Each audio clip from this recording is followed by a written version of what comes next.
I'm sorry, Matt. What did you say? I just said good evening. Good to see you.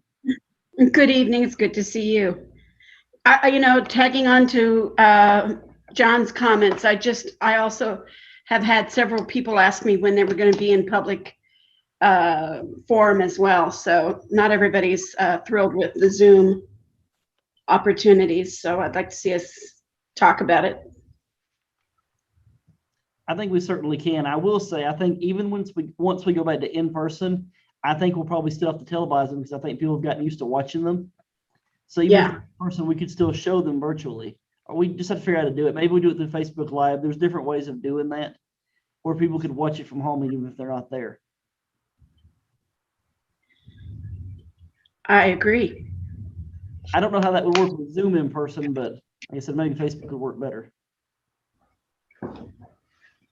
My sister says we should be doing a lot of these via our cell phones rather than trying to do it on our computers. She does this daily for work, and she says that the connection is much more reliable. You get a lot less technical issues. Okay. But I don't know. I don't understand it that well to recommend it, but I thought it was something interesting to look into. Definitely. I know Sunny does it via phone.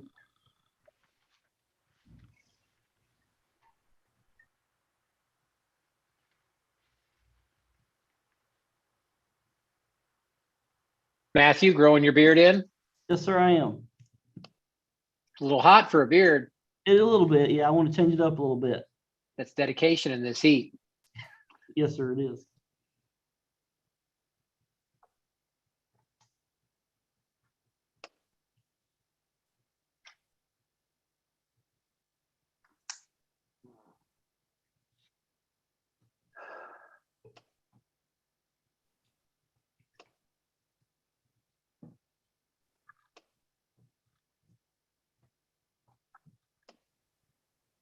Can we give the mayor demerits for being late to his own meetings? Yeah, really?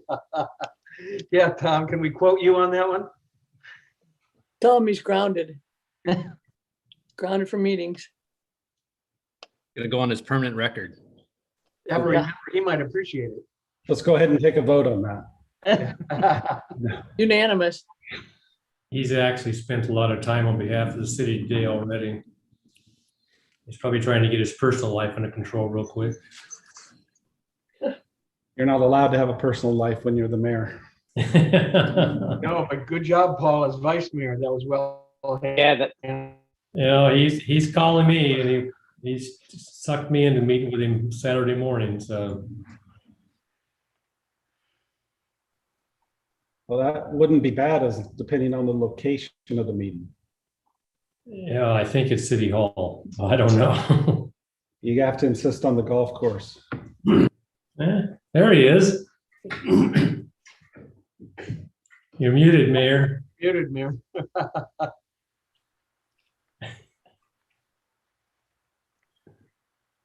I had trouble getting on Zoom for some reason today. So I apologize for being late. I've been sitting here fighting with it because I didn't get set a link. I got set all this meeting ID stuff, so I wasn't capable of functioning well. So we'll call the meeting to order.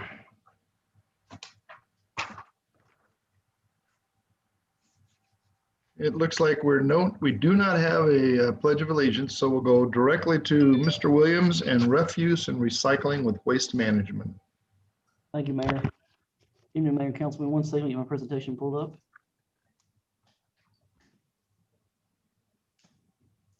Matthew, all we're seeing is the top of your forehead. Okay, we can change that. There we go. we call that the Wally Campbell. Is that what-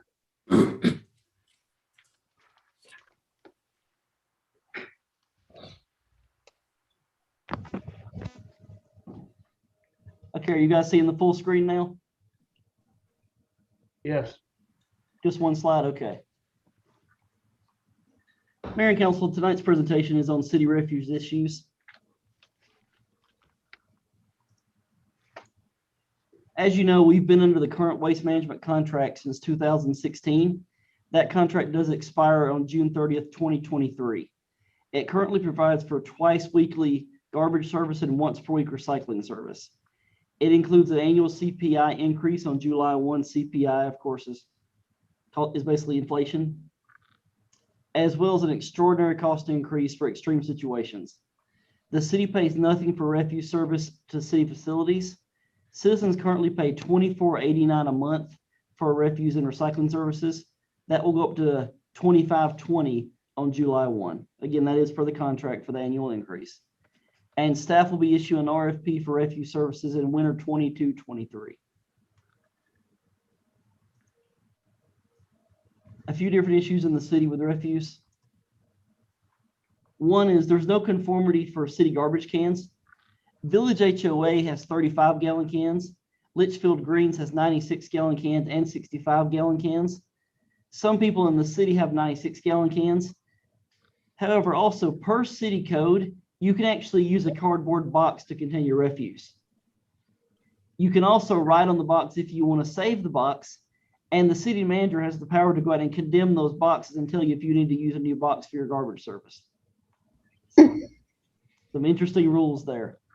61 homes had services discontinued this spring for non-payment back in March. The way our trash service works, it's very hard for Waste Management to know, for the drivers to know who pays and who doesn't. Because when they're all Waste Management cans, when you don't pay, they pick your can up. But when that's not how it works, that gets harder to do. So they talked to us about that, and they discontinued service for 61 homes. And many of those people contacted them or us and said they never knew they had to pay for garbage service, which of course isn't the case, but I've seen that in other cities previously. Also, different cans and different trucks means more time on city streets. We're one of the few cities where their guys are actually getting up and down those trucks to empty out the cans in the back of the truck. Most cities, they just have the grapple on to pick up the can and empty it. Here, they actually have guys getting out at the stops. That takes longer, it takes more time, which means more of those trucks on city streets.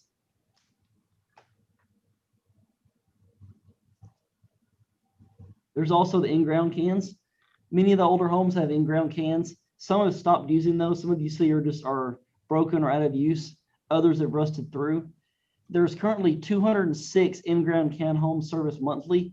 That's roughly 16% of overall homes serviced by Waste Management. The in-ground cans take double the time than garbage cans do because they have to get out, lift the lid, get it out of the ground, etc. You should be aware some of those in-ground cans are actually in the city right of way, so that is an issue we would have to deal with. City code issues, some of these I was touching on.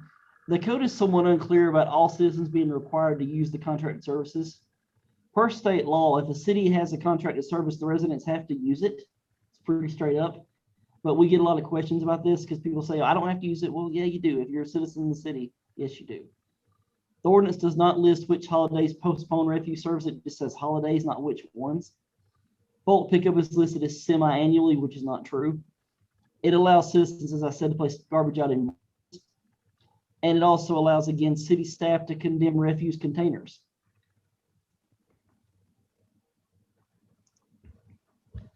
Waste Management has proposed that we decrease garbage service from the current twice a week service to once a week service for refuse.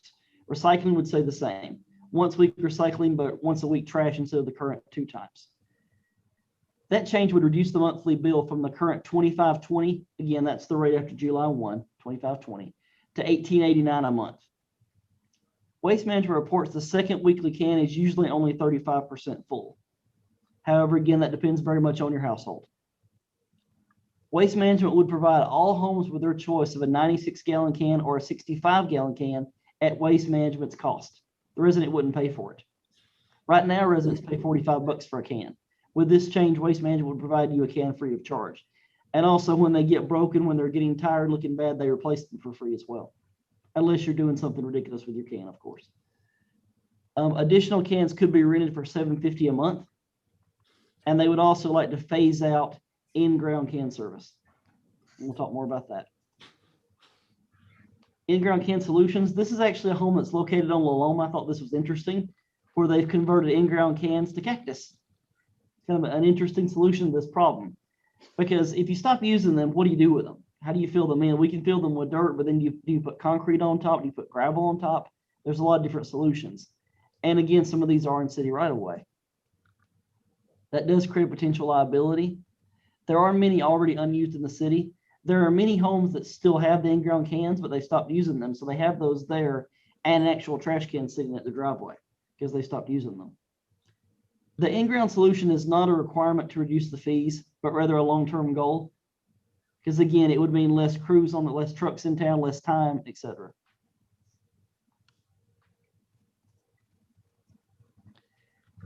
Recommended city code changes. We would clearly indicate that all city residents are required to use the contracted service, so there's no question. We would require all city homes to use the 65-gallon can or 96-gallon cans. I'm sorry, did somebody have a question? Okay. Citizens could no longer provide their own cans or reuse their garbage boxes. We would also allow for roll-off container service for less than 30 days, not more than 3 times per year. This would be, of course, like, for example, if grandma passes away and you need to clean her house out, you could get a roll-off container or a dumpster out there to do that. We would also revise the list of garbage service holidays. Some pros of these changes: conformity of cans will help eliminate problems with residents' own containers and also improve refuse aesthetics. We actually get complaints about this, that some people's trash cans are ugly, look bad, they're in poor shape, etc. So by doing this, they would all be the same. They would all be new cans or replaced regularly.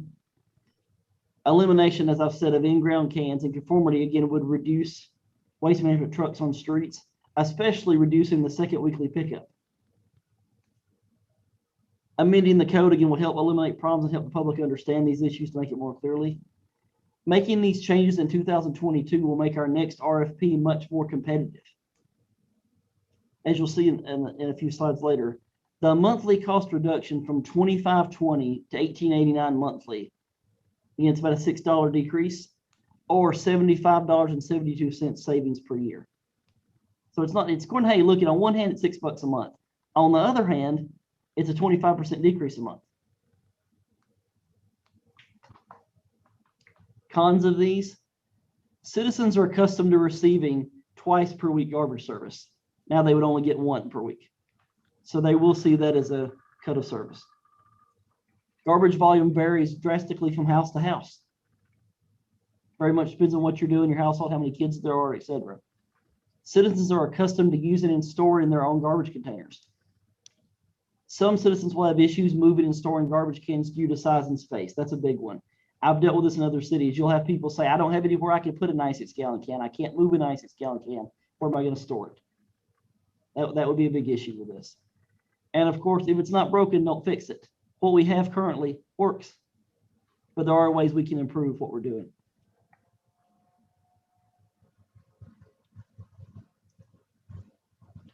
Other city comparisons: 2 cities out of 20 Valley cities have twice per week garbage service.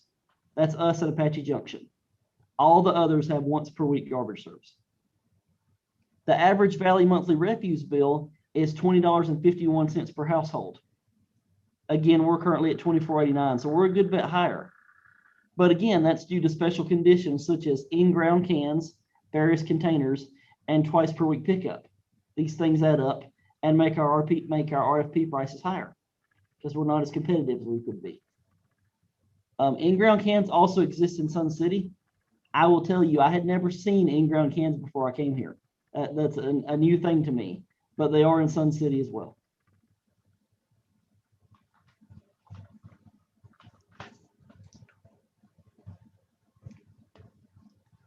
Any questions so far?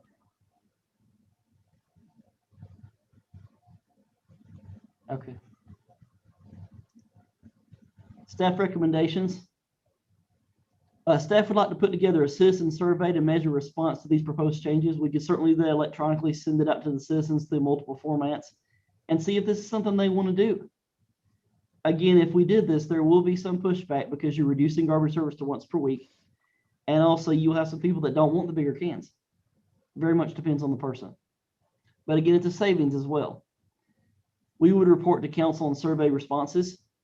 If favorable, we could bring these ordinance changes to you for a first and second reading, along with current waste management contract changes. These service changes would begin on October 1st or November 1st if approved. That all depends on timing. That was actually something that Sunny felt was very important, was postponing these till the fall if we did this, so we could make sure that all our residents were back here for the cooler weather, so nobody was taken by surprise. And again, that's all in timing of readings and council meetings.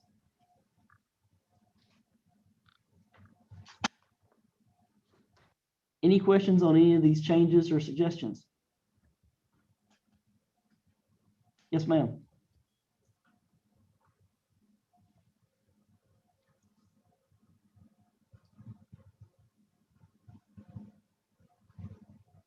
Sorry, I couldn't get my mouse to unmute. No problem. I have some concerns about, households that are larger households and 196-gallon can not being sufficient. I know from personal experience, my parents live with my sister and her 2 children. So there's a total of, 6 people in that household, and they fill their can every time. So a single can won't do it.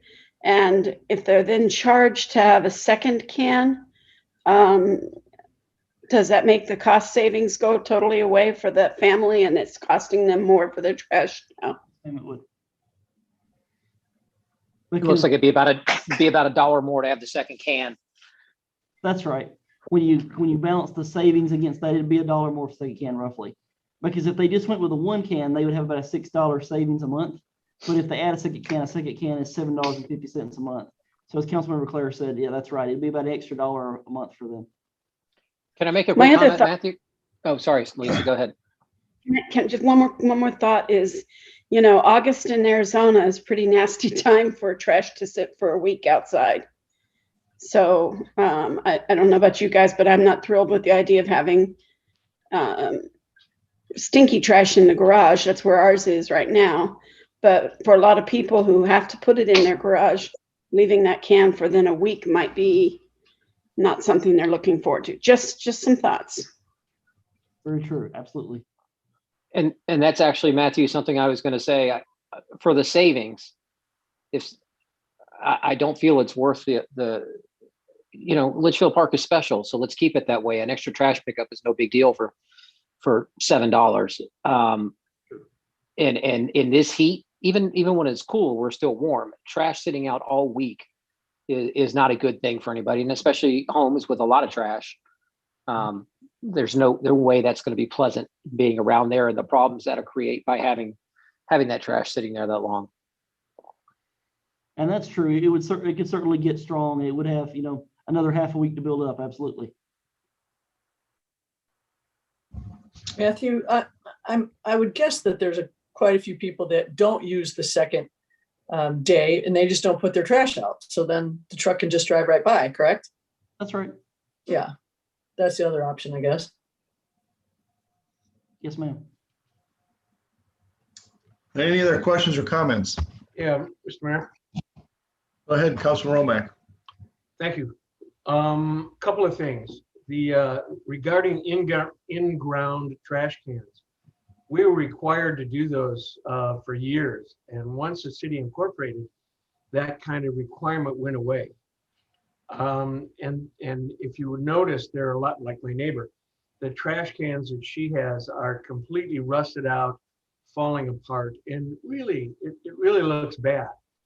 And so but as soon as we bought this condo at the Peninsula, I put in new trash cans, but I have one of them that fills with water on a weekly basis. So we obviously aren't using that one. One of the other issues that's been brought up by Waste Management or others is that when the guy on the back of the truck reaches down to pull the can out, if there's any sort of bend in the material or anything that's happened, you run the risk that this guy will wrench his back because you can't pull it out. There are just a myriad of problems with these in-ground trash cans. And I mean, I think that somebody for a summer job could go around and try to have a price list of what we would do to repair, replace, repaint, whatever, your in-ground trash cans. But I think for a city, I see mostly that they're just sitting empty and not being used. And I would say that it's time that we move forward and get rid of the in-ground trash cans. And I have a question to add on to John's. Actually, if they want, I can just drive over it 4 or 5 times. That's what I first did when I first moved here. I was used to that, ruined it. Anyway, we had them filled in. But so we could do that, right? As a city, we can outlaw them and then require them. The problem will be at their cost to somehow figure out how to creatively fix that. I don't know. How do we do that? I think the question would be the finished product. We've discussed this a lot with staff on ways to do this because some of these are in city right away, some of them aren't. I think it's easy to fill them all with dirt. That's one thing. But as far as the finished product, I mean, do you put just gravel over them? Do you encourage people to plant something in there? What do you do? What's the final solution to that? Because we want it to look nice, of course, and it'd be cost effective as well. Matthew, Yes, sir. Matthew, if I may, what you might do is just say, we're not going to pick up out of in-ground trash cans. And so now you just let the homeowner decide how they want to deal with that. Yes, sir. We could do that.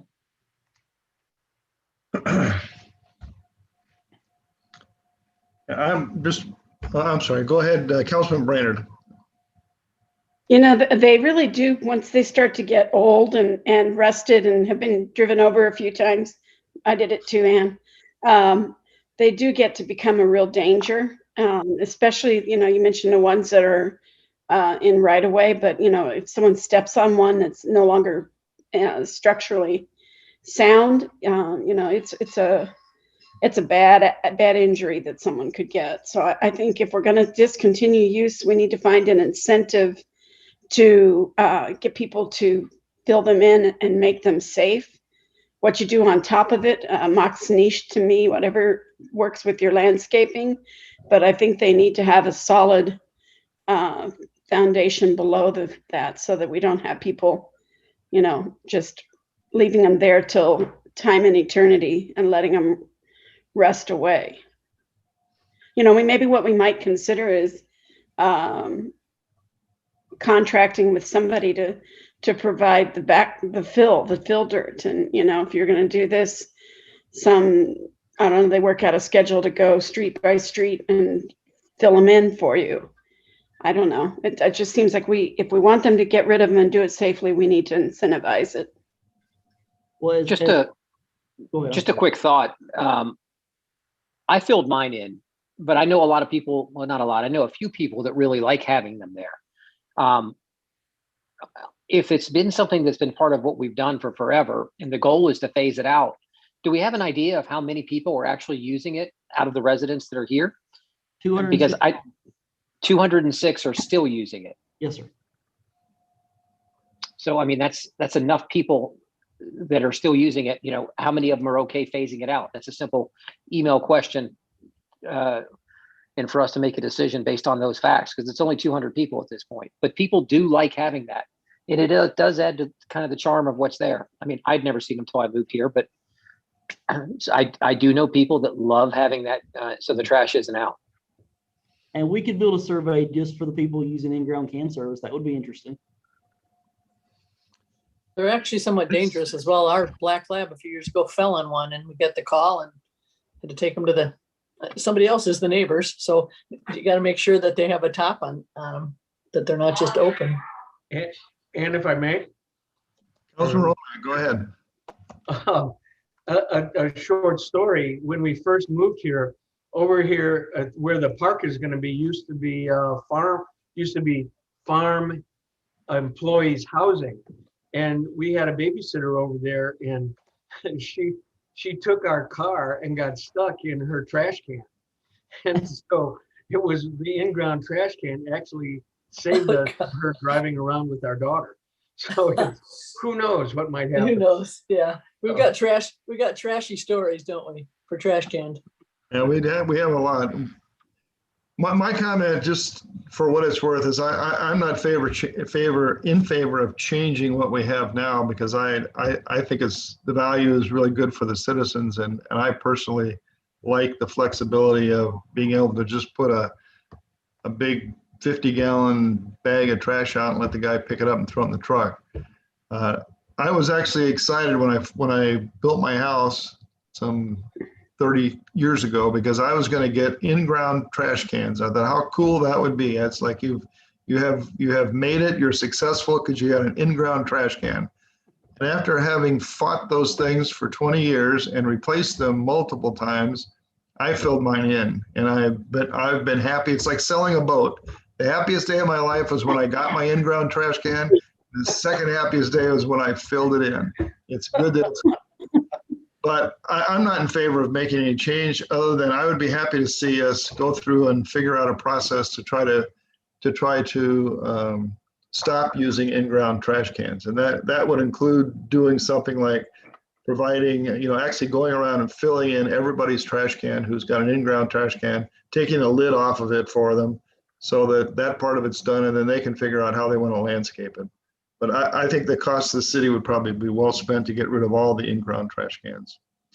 So Matthew, I'm not sure where you want to go with this, but I assume we've kind of discussed it to death now. So do you have enough information that you can figure out what to do going forward? Yes, sir, I think so. I think we'll put together a survey to the people that are using in-ground cans, see what they have to say, and bring a report back to you guys if that works for you. It works for me. Can I ask also Councilman one more Lisa? thing, Mayor? Yes, Councilman Brainerd Watson. Thank you. I keep getting people who tell me that their large bulk pickup doesn't get picked up, and that they call and sometimes sits out there for a couple of weeks before waste management gets to it. Can we maybe survey people and see what issues, leave an open-ended question? Are you having any specific issues with regard to your trash pickup, and try and see how much of that's really going on? Sure, be glad to. I can tell you from personal experience, Councilman Brainerd Watson, that the bulk pickup does not work properly. And we really don't need to do a survey about it. What we need to do is get with Waste Management and nail down exactly when they're going to do bulk pickup and make sure that it happens on every day that they promise to do it. Because right now, on days that they tell you it's going to happen, it does not always happen. So, we know that there's a problem with that part of the service.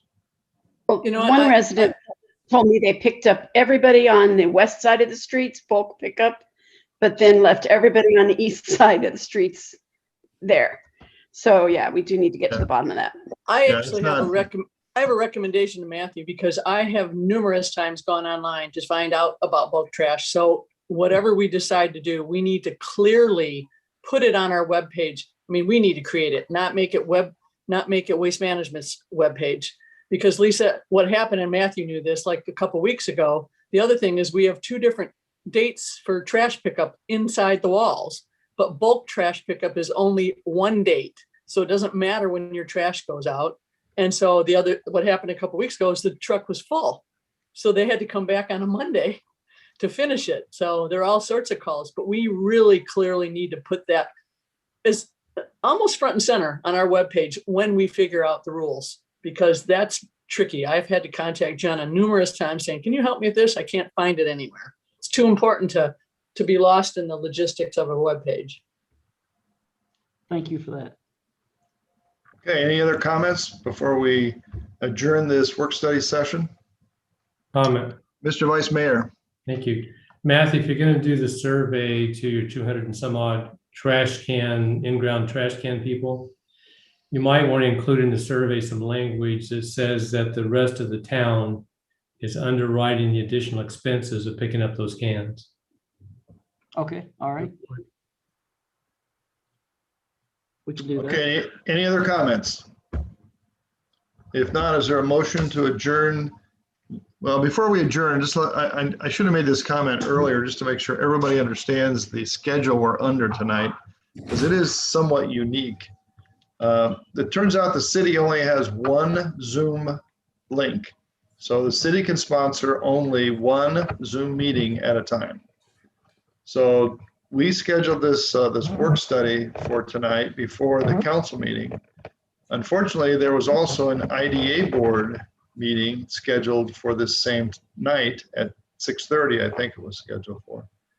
So what happens is, normally we would go from this work study, we would go into our council meeting immediately.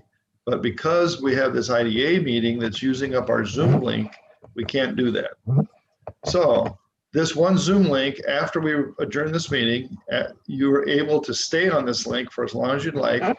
You can watch the IDA board, and they perform the very important function of maintaining their existence by convening an annual meeting, approving last year's minutes of convening an annual meeting, and then adjourning. So typically it takes about 5 minutes. We'll talk later about whether we should maybe get rid of the IDA board because it's not been used since it was founded. But in any event, so what's going to happen is we're going to adjourn. IDA board is going to come back. They're going to come and use this link, and they're going to have this short meeting. And then once that meeting is done, we're going to start the regular meeting. So everyone is, what I would suggest is you stay on the link, go, turn off your video, stay on the link. And then once we get done with the IDA board meeting, we will get the regular meeting gaveled back in and we'll get started. So are there any questions or comments about that housekeeping item? Seeing none, is there a motion to adjourn? Moved by Councilman Romack, second by Councilman Stossy. All those in favor, please say aye. Aye. Aye. Any opposed? All right, we are adjourned, and we will get out of the way for the IDA board meeting.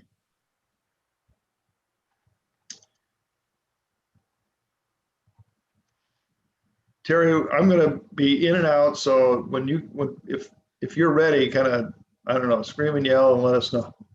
I will do that, Mayor. I'll listen for you. All right.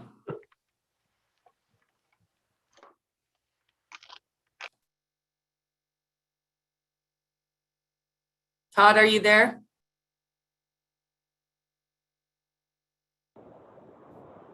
Terry, yes. Can you hear me? Yes, I can hear you. Marissa, do we have a quorum? I only see 2.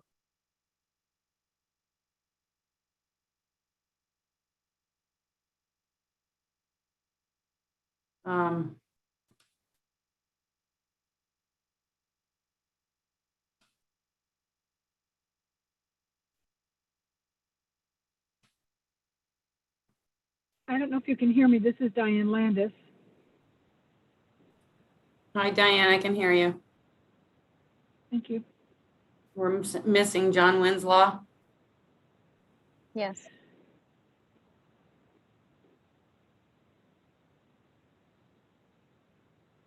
He may have moved. I'm sorry? They moved. I don't know if they've left the old house yet, but they have moved. Maybe you've talked to him and he was going to be joining today, but.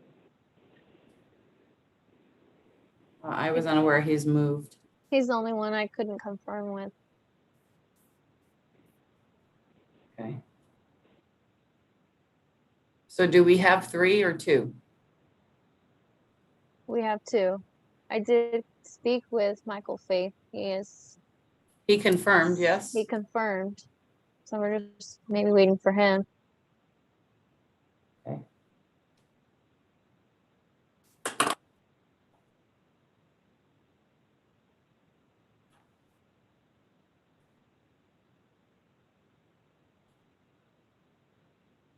Does anybody have Michael's phone number? I just put someone in.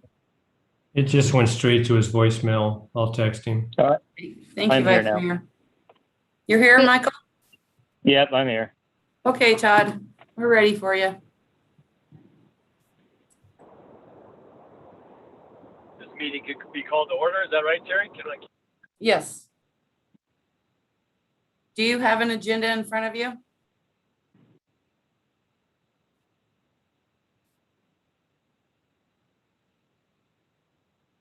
Todd, do you have an agenda in front of you? I do. Can you hear me? Yes, I can hear you. Sounds like I have a bad connection. I was just talking, but I don't think you can hear me. Okay. Yes. So the meeting's called to order. So the first order of business is to discuss possible action to move from the meeting minutes from last meeting. Is that correct? Correct. To approve. Do we have any discussion, or do we want to just anybody want to make a motion to approve the minutes? I move that we approve the minutes of the June 17th, 2020 meeting. Good. Motion's been properly made. Does anybody second? This is Mike Faith. I'll second. Thank you, Mike. So the motion is moved. Do we have any further discussion? Then we can take it to a vote, not hearing any discussion. If you are in favor of the motion moving to approve the minutes, please signify by saying aye. Aye. Aye. If you oppose, please signify by saying no. The motion approved. The next order, I am driving. I think, Terry, if it's not mistaken, it's the election of officers. Is that correct? That's correct. And are we going to try to post? Yes. When during COVID and with the passing of Vice President Yates in March, staff felt it was respectful to delay the election. So staff would like to delay it to March 2022. Great. Do we have a motion? This is Mike. I'll move as stated. Any seconds? Second. Great. I think that was Diane. Yes. Great. The motion is to move election of the officers to the March 2022 meeting. Do we need any further discussion? Not hearing any, so I guess the motion is up for a vote. All of those in favor, please signify by saying aye. Aye. Aye. Opposed, say no. Hearing no opposition, the motion approved. The next item of the business, I think, is the meeting schedule. We've been meeting usually around this time every year. So I think the discussion to meet the next regular meeting, I think, is next year at the same time, around the same time, June 15th, I think. June Correct. 15th of 2022. Do we have a motion? So moved. Second. Thank you. So no discussion, I'm assuming, on that. If any, please speak now. Otherwise, we will go to a vote and signify all in favor by saying aye. Aye. Aye. Any opposed? Any opposed by saying no? So motion moves. Approved. I think, was that it, Terry, on the agenda, if I can remember? There's one more item, an update on Sun Health projects, but I have not received any report from them. So I have nothing to report. Oh, yeah. Okay. So nothing to make, no motion there except for a final motion to adjourn, right? Is that? That's correct. Any order of business? Okay, great. So does anybody want to make a motion? I move that we Michael. Adjourn the agenda. Adjourn the meeting. I'll second. Perfect. The motion is probably made as well as seconded, so we'll discuss. I don't think there's any discussion. We're all in favor of that. By signifying, say aye. Aye. Aye. And by any of opposition, please say no. Hearing none, motion approves and we are adjourned. I think we're officially adjourned and we will talk next year. Thank you, everyone. Have a good evening. Thank you. Okay. Bye-bye. Bye-bye.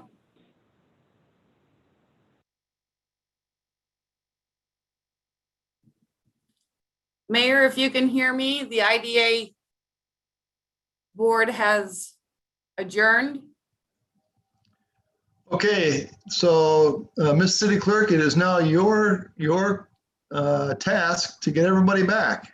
It looks like we're only missing a few. Okay. Come on back, everyone.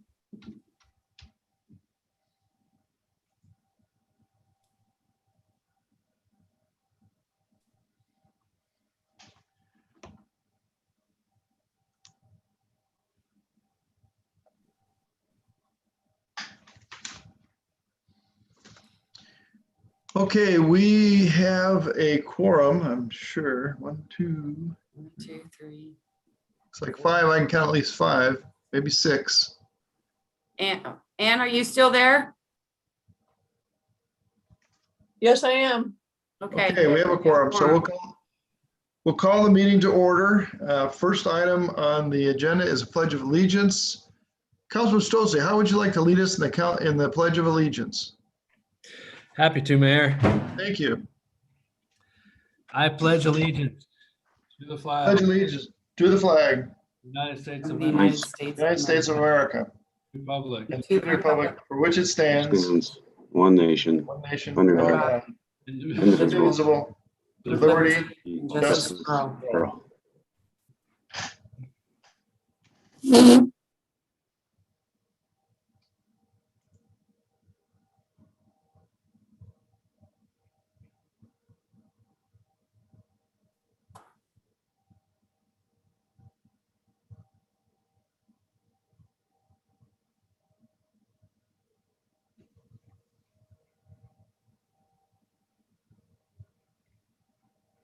Just trying to get to the correct agenda.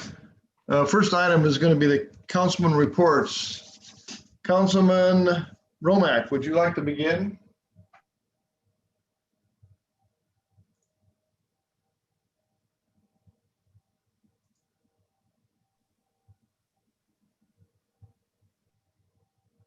You have to unmute, John.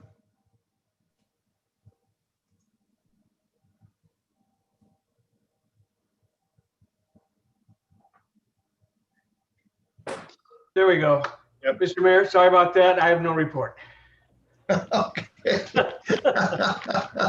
That's perfect. How about Councilman Clare?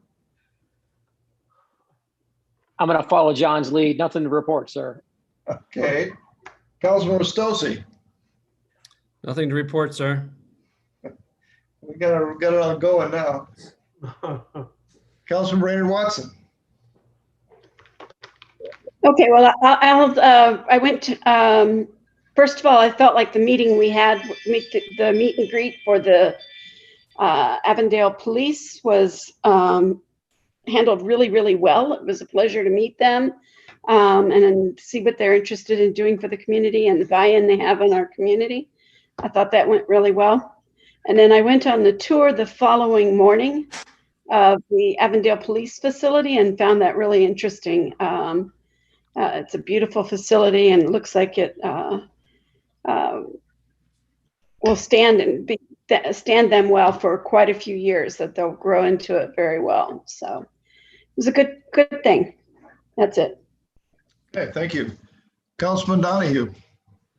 Yeah, I concur that I also really enjoyed that Avondale meeting, and it was just an added bonus, which this wasn't part of the contract, but I guess included in that is an SRO, a school resource officer for just Litchfield Elementary School. So of course I told him he's probably not going to be very busy, not like a lot of things that happen there.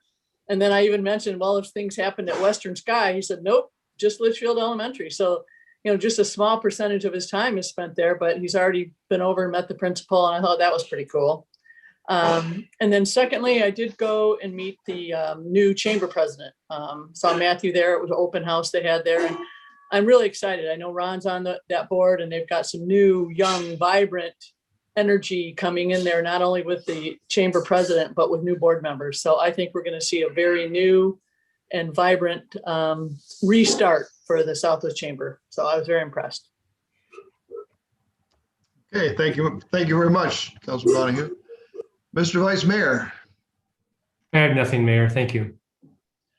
I don't really have anything either. I other than I would say that I also went on the Avondale tour, and their police station is very impressive, and met their officers, and I think we've got a good group that will be patrolling Litchfield Park, and I think it's going to be a very good change for our city. So with that, we'll go to the city managers. We're going to go to the city manager report, skipping over the report from Nancy Schaefer because Nancy does not have a report tonight. So Mr. City Manager. Oh, I'm sorry. Ms. Brainerd Watson, is that your hand up in the air? And that is, I told Nancy that I would just give a little bit for the Historical Society. She said she thanks you for the opportunity to update you, but that they gave a really in-depth report last month and not much has changed, and they'll keep us posted. You know, and I'll tag on there just for a piece of information so the council knows, you know, what is going on, you know, as part of this effort to get the hill refurbished. Many years ago, we had an agreement worked out in principle with some local residents, with a group from Queen Creek that had an olive mill business in Queen Creek that was very successful, and Sun Health to do some things up on the hilltop to try to bring the hilltop back to its status as a premier piece of property for having events and parties, basically, which is what Paul Litchfield used to use that property for. That whole agreement ended up breaking down for different financial reasons, and it kind of went dormant for the last 5 or 6 years or so, 7 years, I'm not sure how long. One of the issues that we have coming forward is how we go about developing the infrastructure on the hilltop for La Loma project, the Historical Society project. How do we afford the various infrastructure that needs to be put in so that those buildings can actually be used? And it's things like a new sewer line. It's expanding the electrical service, which we have up there, which is already quite significant, but it may still need to be expanded some to to cover the museum. It's parking and it's entrances off of Litchfield Road. So it's a variety of things that are quite expensive when you add them all up. And that's been one of the problems as we work through the issues with the Historical Society is how do we pay for that? Who pays for it? If it's a historical society, how do they raise the funds for that many more funds? So it's been a problem. Fortunately, Sun Health has gone back and revisited the issue and the importance really of the hilltop to their ability to develop the 330 acres. They have a very grand vision for what they want to build there, including things they want to put on the corner of Litchfield and Camelback. But it doesn't really work well if the hilltop, isn't really maintained nicely, and if the amenities up there, like the bandstand, if you're not able to use them, or the terraces. There's a variety of things that both the community and Sun Health could use that hilltop for that would be to both of our benefits. So they revisited the agreements that we reached, in principle, at least, 6 or 7 years ago, and have come back and said, now we want to talk about these again and see if we can't reach a new set of agreements. So we actually have a meeting scheduled for tomorrow to hear their proposal on what they would see in this agreement. So it's something that will be coming back to council as we meet with Sun Health and see if what they're going to give us is something like a letter of intent. If that is close enough to what the city may need to be able to go forward, then we'll be coming back to the council and seeking direction from council on negotiating a transaction with Sun Health. So it's something that's coming up. It's actually something that came up in the last couple of weeks. So the meeting we're having tomorrow probably was scheduled sometime last week. So I don't know if we can have questions on any of that, Joe. It's part of the hilltop issue, but yeah, but it goes into details and specifics on something that's not agendized. All right, so it's for information to the council, so you know that the meetings are going on, and we'll bring a report. City manager and I are going to meet with them tomorrow, and we'll bring a report back to you at the next meeting. So with that, we'll go to the city manager's report. Mr. Williams. Mayor and council, you have the report in your packet. Just a few short bullet points I would hit on. One is, we did receive a 30-day notice to cancel the contract with Enterprise Network Solutions for IT. Paige has been working on this to have several recommendations to bring to us, and Goodyear staff has been helping with that as well, to have several different companies we could consider to cover our IT needs for the next year. So we are working on that issue. Another one, staff had a meeting with American Tower. American Tower leases the tower on the hilltop, and they're looking to make some changes to that lease. So we had some discussions and counter negotiation there, and we're waiting to hear back from them on that. And once we hear from them, of course, whatever is offered would come to you guys for approval. That would be the main two things I would bring to your attention. Thank you. Any question for the city manager? I have a question, actually, Mr. Mayor. Yes, go ahead, Councilman Clare. One of the notes in here is that working with Kiwanis in hosting 3 free swim days this summer. That might be something to work out with some of the other local businesses in the community as well, to see if they'll be engaged and try and get something for the kids. Do we have an idea what that cost factor is as a general statement for hosting one day? Sonny's on the call. Sonny, do you know that? I don't see Tricia. Sonny, do you know the answer to that question? I do know we could certainly extend that out to other organizations. I think you'd find that a lot of people would be glad to help out and get kids free swim days if they knew it was out there and was an available thing to do to support the city. I think that'd be great. I think it's a win for the people and for the business, of course, too. So definitely. I'll find that number and get back with you, sir. Thank you. Yes, sir. Okay, any other questions for the city manager? All right, seeing none, we're going to go on to the response to last meeting's call to community, which will be very short since there were no requests from the community to speak. And as far as I know, Ms. City Clerk, there are no requests to speak at this meeting. Is that correct? That is correct, Mayor. All right, so we'll go on then to presentations. The only presentation for this meeting is a proclamation dealing with mobile mental health care providers. The proclamation points out that mental health care is a very big problem for our society. I know that mental health care is something that probably has touched everybody that's on the council in one way or another. Either we've had someone who had a crisis or we've known someone who's had a crisis. We certainly read about it every day in the papers about how significant it is, an issue it is for many of the residents within the United States and Arizona and Litchfield Park. So the proclamation deals with that. I would urge you to read the proclamation. I'm not going to read it to you here, but it is a very important service that is offered in Litchfield through certain service providers, so that if there is a crisis, there are mobile professionals who will come and help deal with the crisis. And I would urge everyone to let people know that this service exists.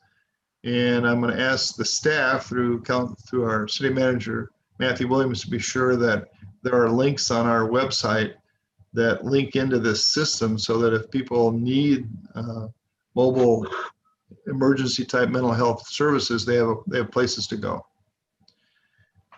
So with that, we'll go on to then our report section. The first report is from Chief Wayne from the Goodyear Fire Department. I'm hoping I see Chief. There he is, Chief Wayne. Welcome. Good evening. Can you hear me? Yes. Right on. As Mayor said, hi, I'm Chief Wayne with Goodyear Fire. I will give you the report for the month of May as we look to close out our fiscal year and on track. So I'll start with the Fire Prevention Development Services.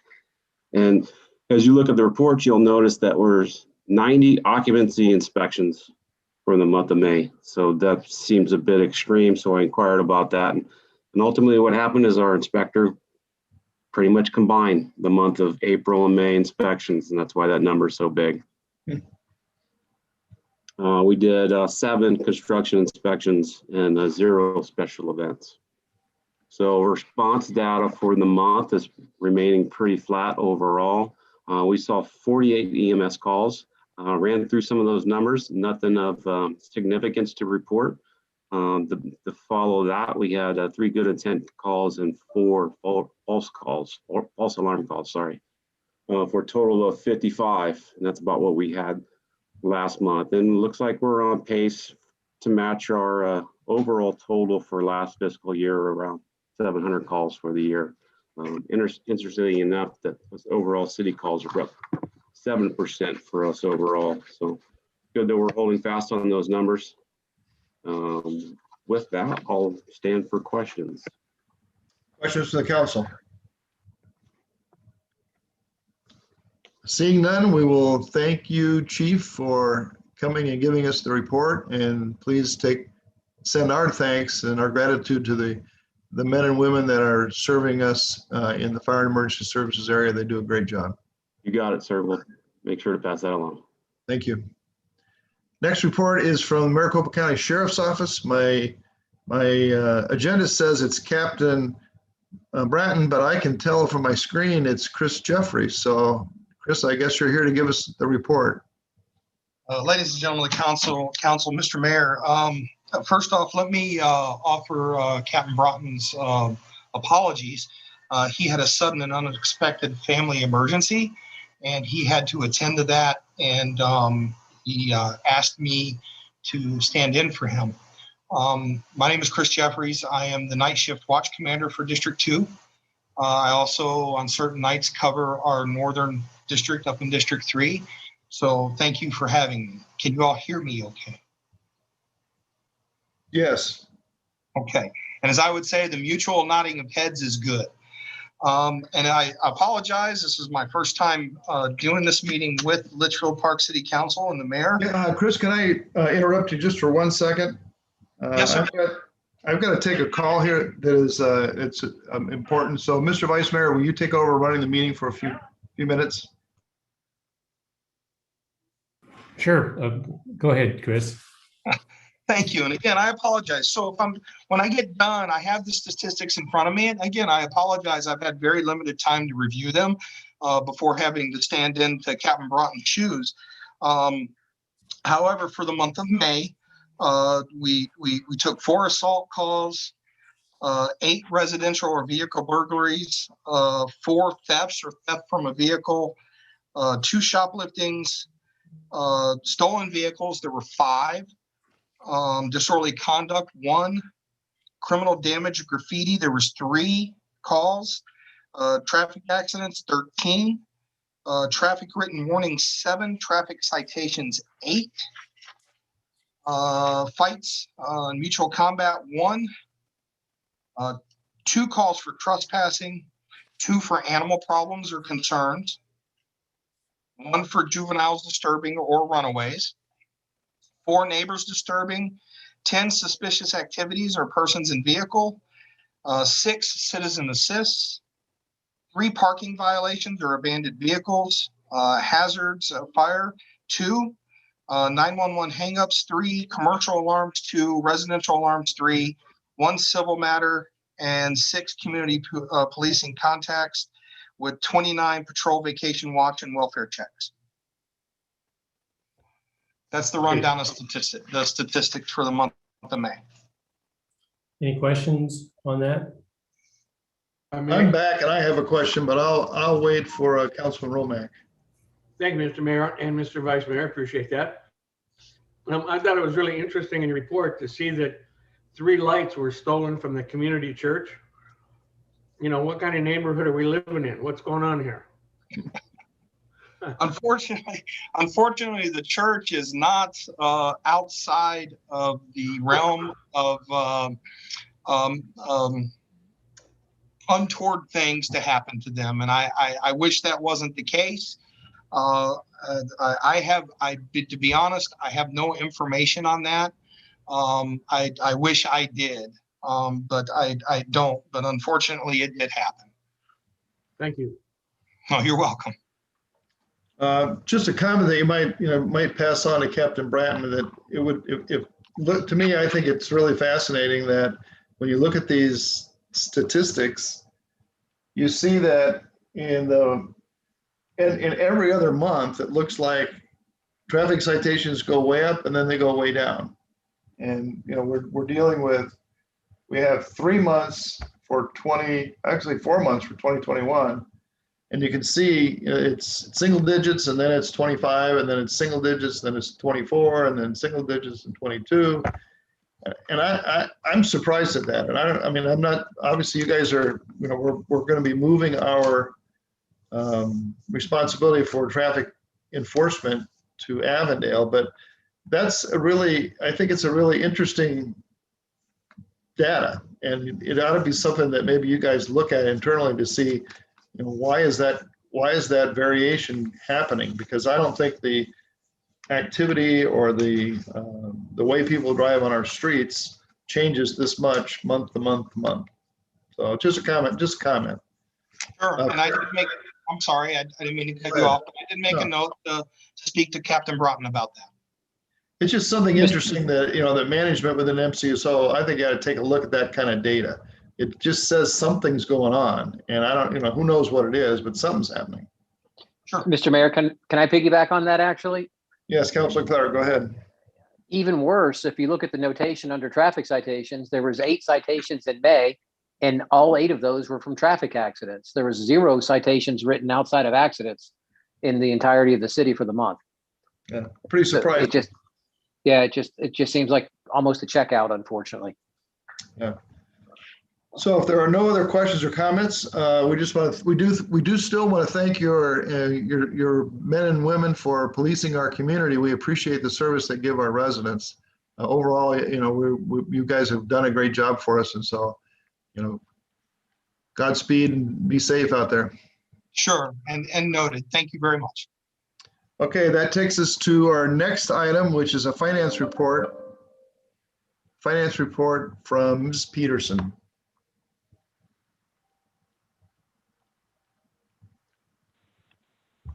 Thank you, Mayor. Good evening, Mayor and council members. Tonight, I do have the finance report.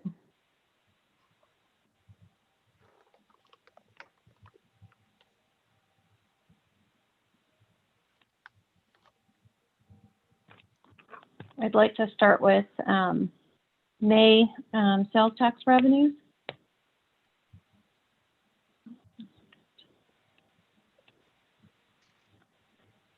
So starting off with retail, you can see retail was down 9% over May of last year, but that's not surprising because this is actually for March sales.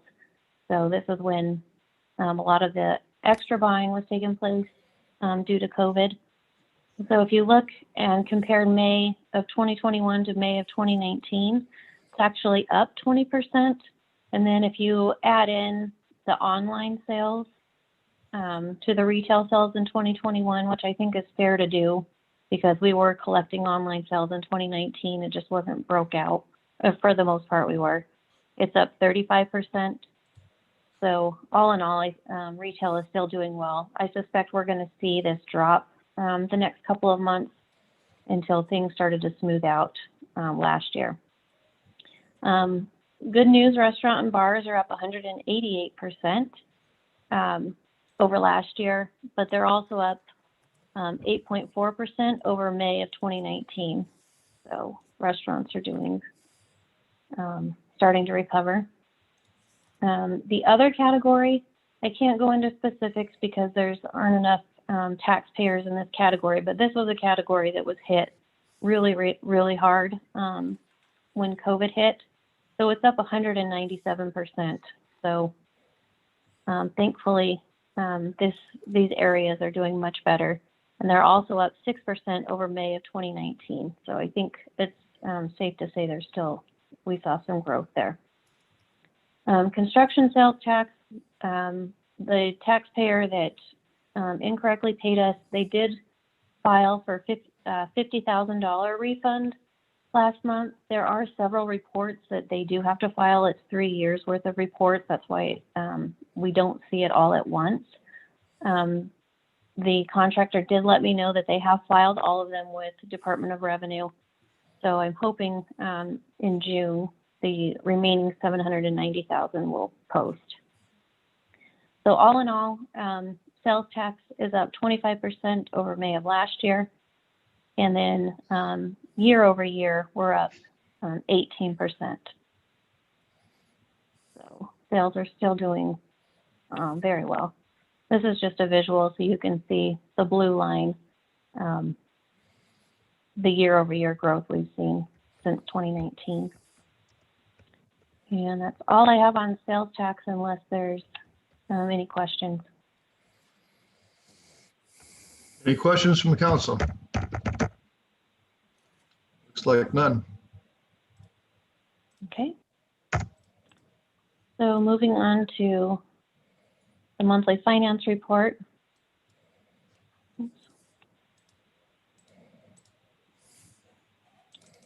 Local taxes, which is just what I went over, we're at 114% of budget. Our state shared revenue is at 99%, and we're only at we are at 92% of the year. So revenues are performing very well. All in all, we're right at about 100% of what we budgeted in revenues, with still June revenues remaining. So in total, our revenues will come in higher than budgeted. Operating expenses by department.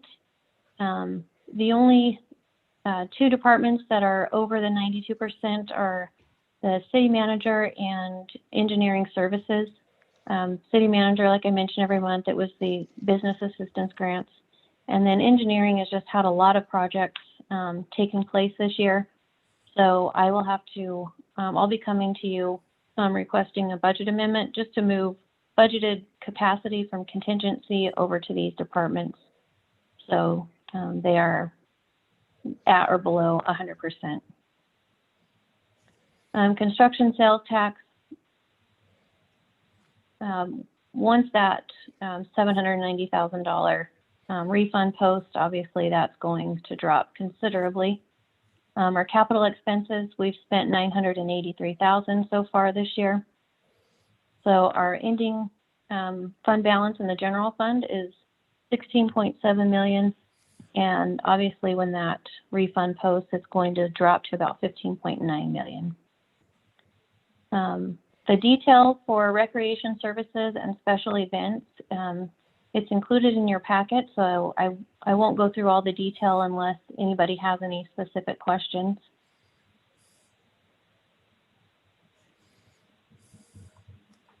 Okay, moving on to special revenue funds. Our HERF revenue through May, we're at 91% of budget, so just under budget. We might end up coming in at 99% at the end of the year. So far, we've spent $313,000, and our ending fund balance, I'm estimating, or as of the end of May, is $1.4 million. Our streetlight improvement districts, the revenue is collected through an assessment revenue, and the ending fund balance there is just under $29,000. Then the court enhancement fee, that fund has collected a little revenue and a little interest earnings, just under $4,000. So that leaves the ending balance at the end of May, $194,601. Our fund balance summary, like I mentioned, the general fund 16.7 million, but really 15.9 when the refund posts. Our special revenue funds, so these are the HERF, court enhancement, and the streetlight improvement districts, is 1.9. So grand total is 18.6. So in the general fund, we have cash on hand, 23.4 months of operating expenses. So city is in a great financial position. And that is the end of my report, and I'm happy to answer any questions.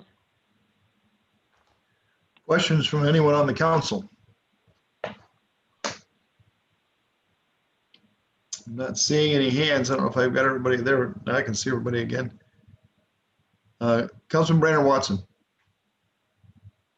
I don't know if this is the appropriate time to ask this or not, but I keep reading emails and seeing reports about Governor Ducey's suggestion of on revising the tax money that comes to cities and the impact it will have. Have we been talking about that at all or looking at all into that? I mean, I'm sure you are, but what kind of impact are we anticipating? Sorry, Mayor, go ahead. Talking about it, but go ahead, Paige. Thank you. We have been discussing it, and it's actually built into our budget this year, as well as our 5-year plan. If it does pass, we do have that built in already. Mr. Mayor? Yes, Councilman Stossy. Just a quick comment. I just think it's awesome and thrilling to see the recovery of the restaurants and bars and the recovery of the other category. It's nice to see that business activity coming back so quickly and so healthily. I hope that continues. That's a very good comment. And I join in it with you. It is exciting. Any other comments from council? Councilman Clare. Just as a quick looking over again. So the city earnings for the year fiscal year 21 was about 3.7. Yeah, we don't not earn. earnings. Sorry, earnings. The overage. I'm sorry, I'm used to my business numbers, but overage was about 3.3 million. Is that correct? Is that what I'm reading? Yes.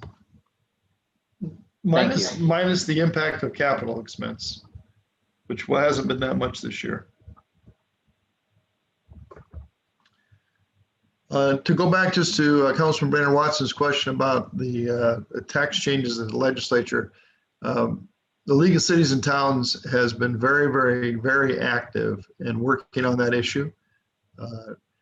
It appears at this point that there probably will be a tax cut of some sort, but not as much as what was originally requested and which was really almost passed the legislature.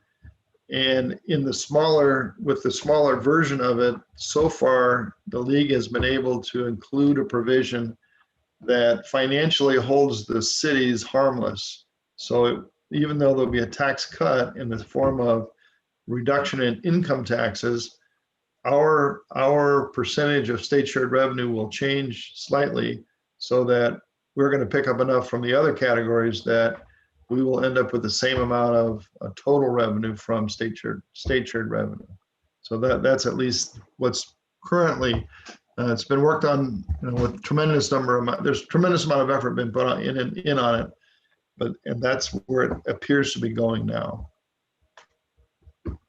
Okay, so. Thank you. You're welcome. Okay, any other questions for finance? All right, seeing none, we'll go to a city center update from Mr. Scouten. You have an update for us? Yes, sir. Yes, thank you, Mr. Mayor, members of the council. I'll just give you a brief update on what we've been doing over the last month or so. We continue to prepare the site and the plans and so on for construction, getting ready to start work in July if the council approves GMP1 tonight and the construction contract. Aiken Gardner will be moving onto the site in early July and starting demolition and site clearing and so on. We continue to push Cox and APS to get their relocation plans done. They have a few facilities that are in the way of the construction, and they need to get those out of the way as soon as possible. And we're pushing them as hard as they can. They're obviously extremely busy and understaffed, but we're beginning to see the light at the end of the tunnel. Southwest Gas, as you may have noticed, is already out there doing some of their relocations, working on Old Litchfield Road and Honeysuckle, putting in a new connection there so that they can abandon some of the old gas lines that run through the city center. And then in terms of the GMPs, we'll be talking about GMP1 later tonight, but I just wanted to make sure everyone was aware that we decided to move the sewer construction into GMP1 because it's so shallow. The old sewers out there are so shallow that we would risk breaking them by doing the mass grading before we took care of those sewers. So that's my update, and I'll take any questions you might have. Okay, questions from council?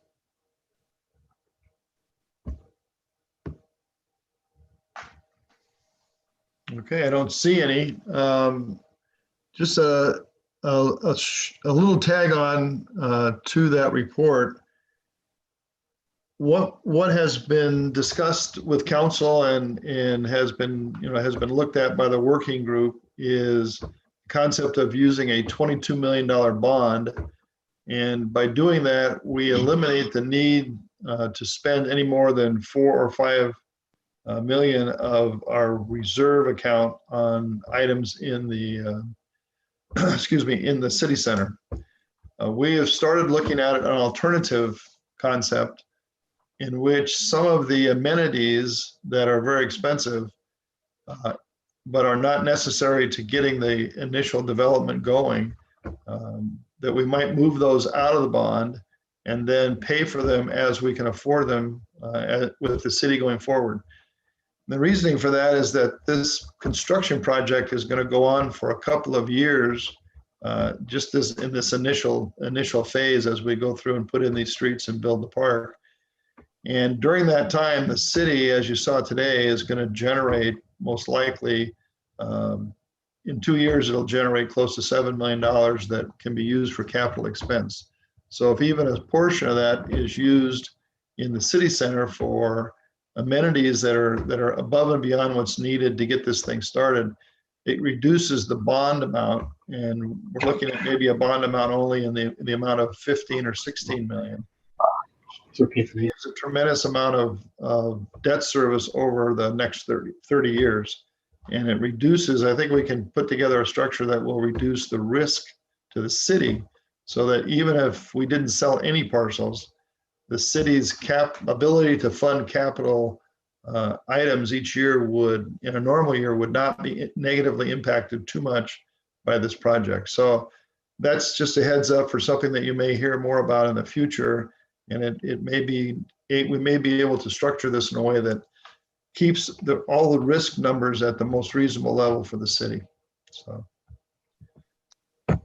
okay, with that, then I guess we'll move on to, you have in your packet the Crane Plume report. And it's there. If there are any questions, bring them to the city manager. We'll get the answers for you. Takes us. Oh, yes, go ahead. Just Mr. Vice Mayor. This is not the report that we used to get. This map that's on here is south of the freeway. And we used to get a map that was north of the freeway, and it used to show the monitoring results for the wells, you know, what the testing results were for the various chemicals. It's so not, it is not the same report. And I don't know why it was changed. And I suspect the city manager doesn't know why it was changed either. Okay, well, because he probably doesn't realize what the old report really did. I'm not real interested in paying Clear Creek to tell us what's going on south of the freeway. I'd really would like to see what's going on around our city. And if they're going to be our consultant, maybe we ought to ask for that. Indeed, we should. And what I had intended to do, and we might as well, we can talk about it now under this report, is ask our city manager to get with the city of Avondale and assess whether we really need to continue the Clear Creek work at the level that it's at now. The whole Crane Plume has pulled back from areas both threatening, originally it threatened Avondale's water wells and it threatened our city lake. The plume has pulled back significantly and has really been shown to be contained away from both of those assets. So it may very well be that this is an expense that we can eliminate. But we need to do it in conjunction with the city of Avondale because we now partner with them on that expense. So Mr. City Manager, you should start talking to them and then maybe bring that back to council so we can make a decision. Councilman Romack. You're muted, Councilman Romack.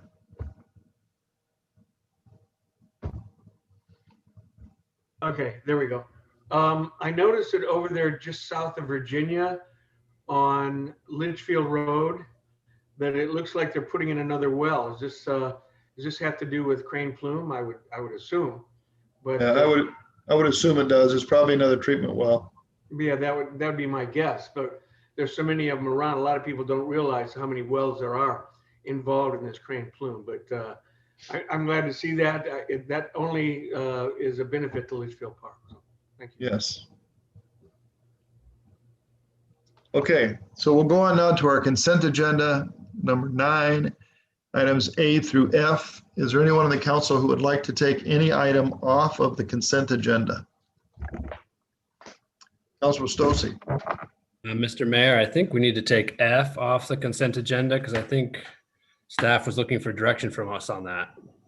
I agree with you on, yeah, I agree with you. The F is not an appropriate item for consent because it has an option in it. Mr. Vice Mayor, did you have a different one or you agree on F? Same one. Same one, all right. Anybody else? All right, is there a motion to adopt consent items 9A through E? Moved by Councilor Stosey, seconded by Councilor Romack. All those in favor, please signify by saying aye. Aye. Aye. Any opposed? All right, items 9A through E are approved. We'll go to 9F next. The reason, I don't know, is Richard here? No, sir, Mayor. Kyle will be speaking for Richard tonight for the Public Works Department. He's on the call with us. Okay, so Kyle, maybe you could explain to council the difference in, this, you've got options A and B and what you want us to decide. Yes, sir. Thank you, Mr. Mayor and Council. I apologize, my video sharing is not working at the moment, but I will explain the best of my ability. So obviously, due to certain circumstances, 60-inch box trees are very hard to come by at the moment. Nurseries and growers are not growing them currently. And if they do, they're very hard to find. So we are suggesting that we would go with the 48-inch box tree just due to availability. So we're recommending to stick with the 48-inch box tree just due to those circumstances.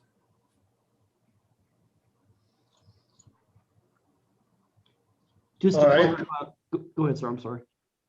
No, 48-inch box makes sense. We've had, I think, a good experience with the service and quality from West Coast Arborists.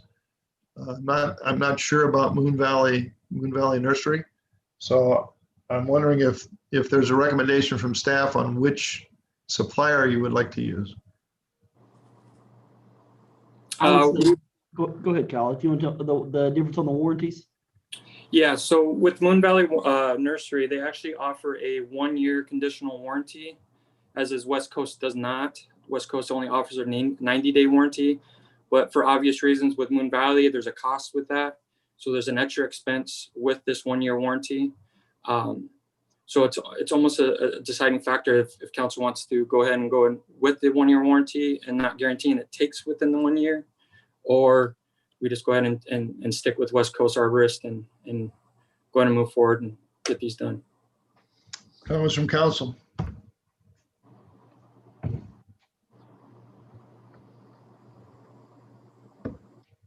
I personally am not in favor of paying somebody to warrant something like this, but in 90 days, is it likely in 90 days that we'll be able to see if this tree planting has gone properly? Yes, sir. Staff is recommending we don't plant until early fall. We're not suggesting we plant during the summer due to extreme heats, and trees usually don't adapt very well during the heat summer months. So with my expectations in the early fall, the 90 days would be sufficient. Okay. Comments from council on the warranty issue or a motion? Councilor Stosey. Mr. Mayor, I think for the extra cost of the warranty, we could buy 2 more trees. So that's true. I think I would make a motion that we approve option D. Okay, and that's West Coast Arborist, 48-inch. Yes. I would second that. Second by Councilor Romack. Is there any further discussion? All those in favor of the motion, please say aye. Aye. Aye. Any opposed? All right, so we're going to buy trees, the 48-inch tree from West Coast. Thank you, sir. Takes us to our normal business agenda. The first item is the tentative budget. Ms. Peterson.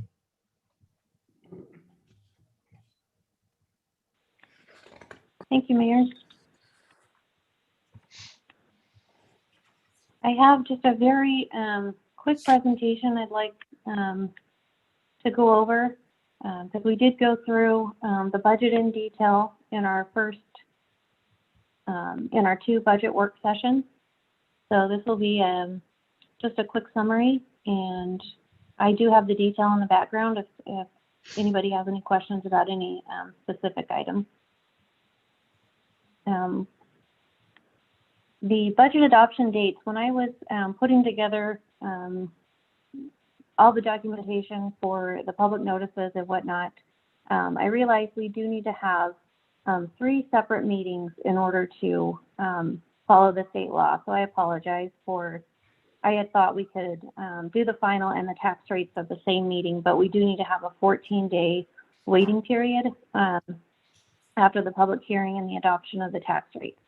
So thank you all for your flexibility and being able to have a special meeting on July 7th. The legal budget forms are included in your packet. It's schedules A through G. I'd like to just quickly touch on Schedule A, which is the budget summary. You can see our total budget is $45.2 million, but that's because this does include $26 million for the city center, as well as the debt payment of approximately $780,000. So that's the reason for the big jump from 19.7 last year. Our expenditure limitation is $20.3 million, but we can exclude $25 million from this $45 million. So the amount that will actually be subject to the expenditure limit is $20.2 million. So just to quickly go over what we can exclude that this $25 million makes up is the $22 million in bonds, 1.1 million HERF, 1.1 million in debt payments. That's the existing debt we have, and also assuming we'll have a city center debt payment. And then federal funds are excludable, which is the $800,000 ARP funds.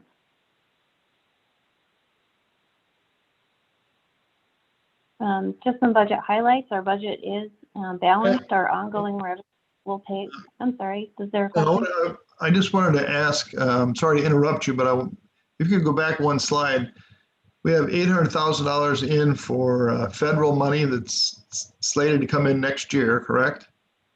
And then is there another 800 total that we've got scheduled to come in from then in this last go round? Yes, that's correct. We'll have $800,000. I submitted the application for that last week, so we may see the money in the next 30 to 60 days, and then we'll also receive $800,000 in fiscal year 23. Okay. Do we know there's discussion now with this new infrastructure plan of spending federal money that has not already, it's already been allocated for COVID relief, but has not been spent. You know if these funds are at risk because of that? Yes, you have to have the funds spent by 2025, I believe. We have a few years to get it spent, and there's only a handful of categories that the money can be used on, but one of those is revenue replacement, and the Treasury issued or released a revenue loss calculator. And as crazy as it sounds, because our revenues have been doing so well, according to their calculator, we do qualify for the revenue loss, and that's because it's based on a baseline year, and it was the year that we saw exponential growth. So they extrapolate that, like you should continue to receive that growth. So that will be by far the easiest category that we can use. The Government Finance Officers Association, they also released a calculator. I think the site has just been overloaded with everybody using it, because I also want to run it through their calculator, just to make sure I'm dotting all our I's and crossing all the T's. But I believe that's the avenue we'll be able to go down. So there won't be a risk of us not spending it because it's just revenue replacement. Okay, thank you. Thank you. The budget highlights: our budget is balanced. Our ongoing revenues can cover our ongoing expenses. Our one-time expenditures are covered by our one-time revenues and our accumulated fund balance. I have included budget capacity to issue bonds and pay for $26 million in city center infrastructure. The mayor mentioned earlier that that plan may change, but this just simply allows the budget capacity for the full project if the council decided to move back to that direction. And we do maintain a solid reserve with 5.1 million, which is 6 months. If we spend our full capital budget, plus we still have 3.6 million remaining in our unassigned general fund balance. Just to summarize the budget very quickly, our operating costs are up 19%, but that's mostly related to the increase to public safety. Our capital budget, that's at 31 million, but that includes the 26 million for the city center. There's two contingency lines here.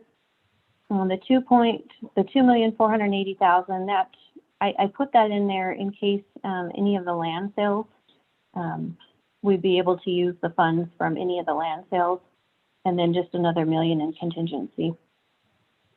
So grand total budget 45.2 million less our exclusions, and then we're subject to 20.2 million expenditure limit. And that is the end of the presentation. Are there any questions? Questions from council?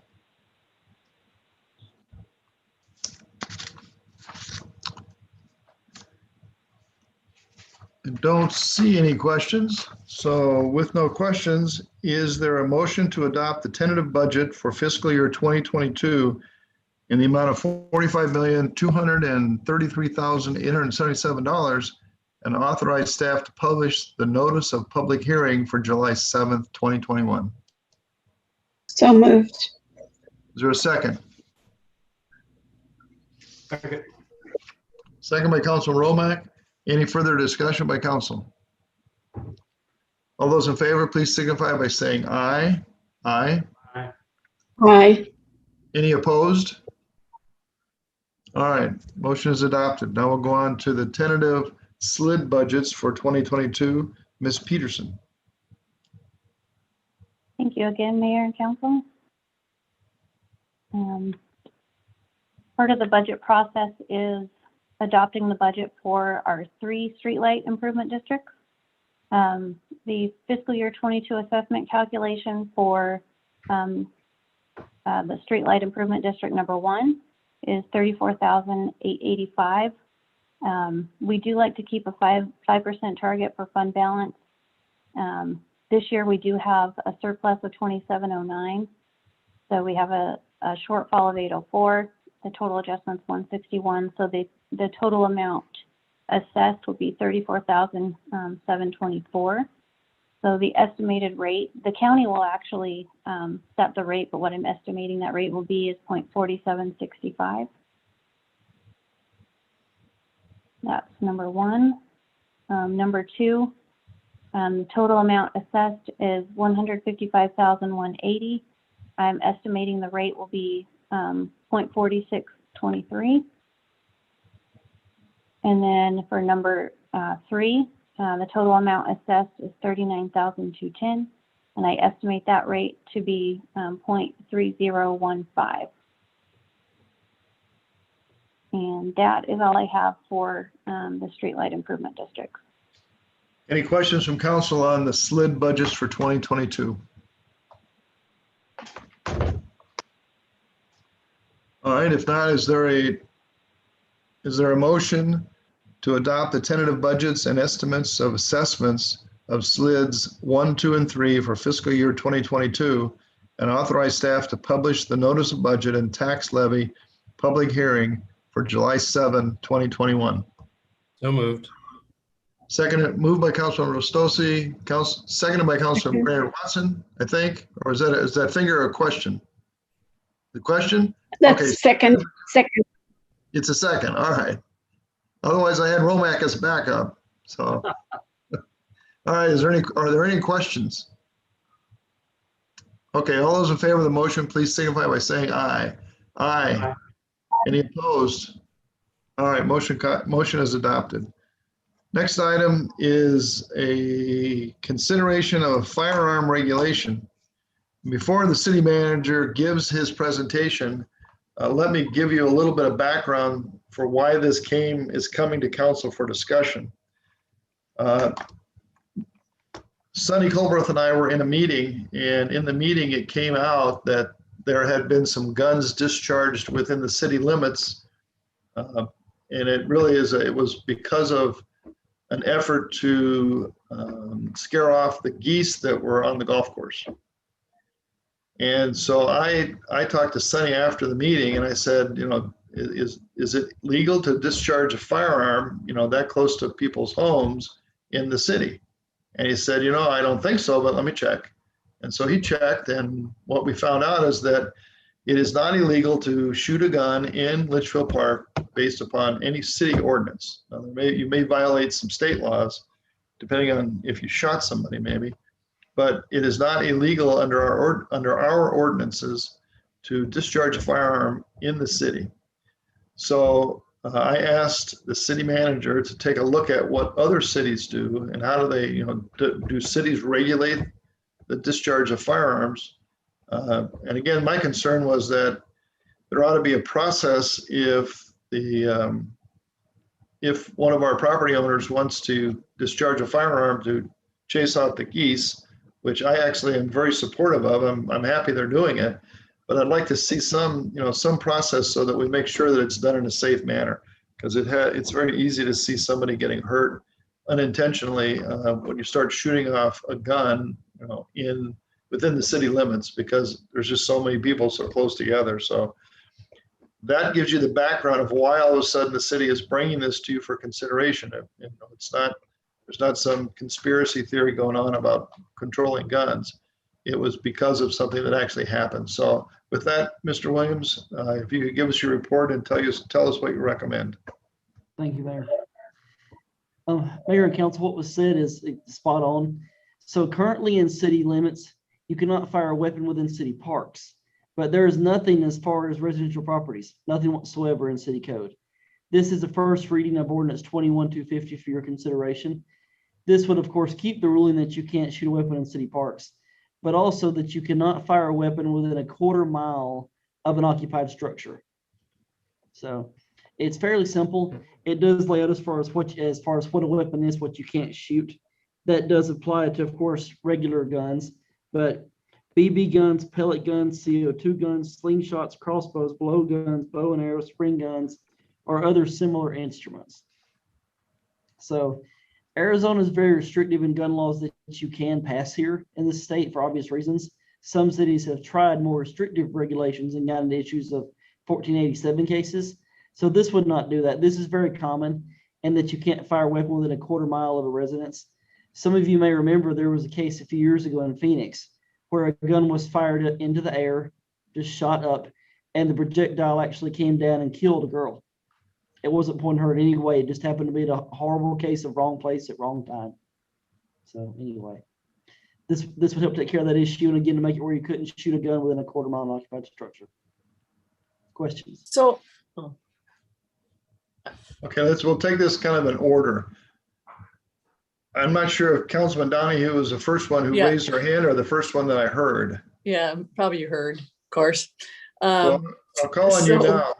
So my question is, obviously they're firing. I know nothing about guns. I will start with that, period. But they can be firing, but they're not necessarily firing a bullet, correct? It's just the sound.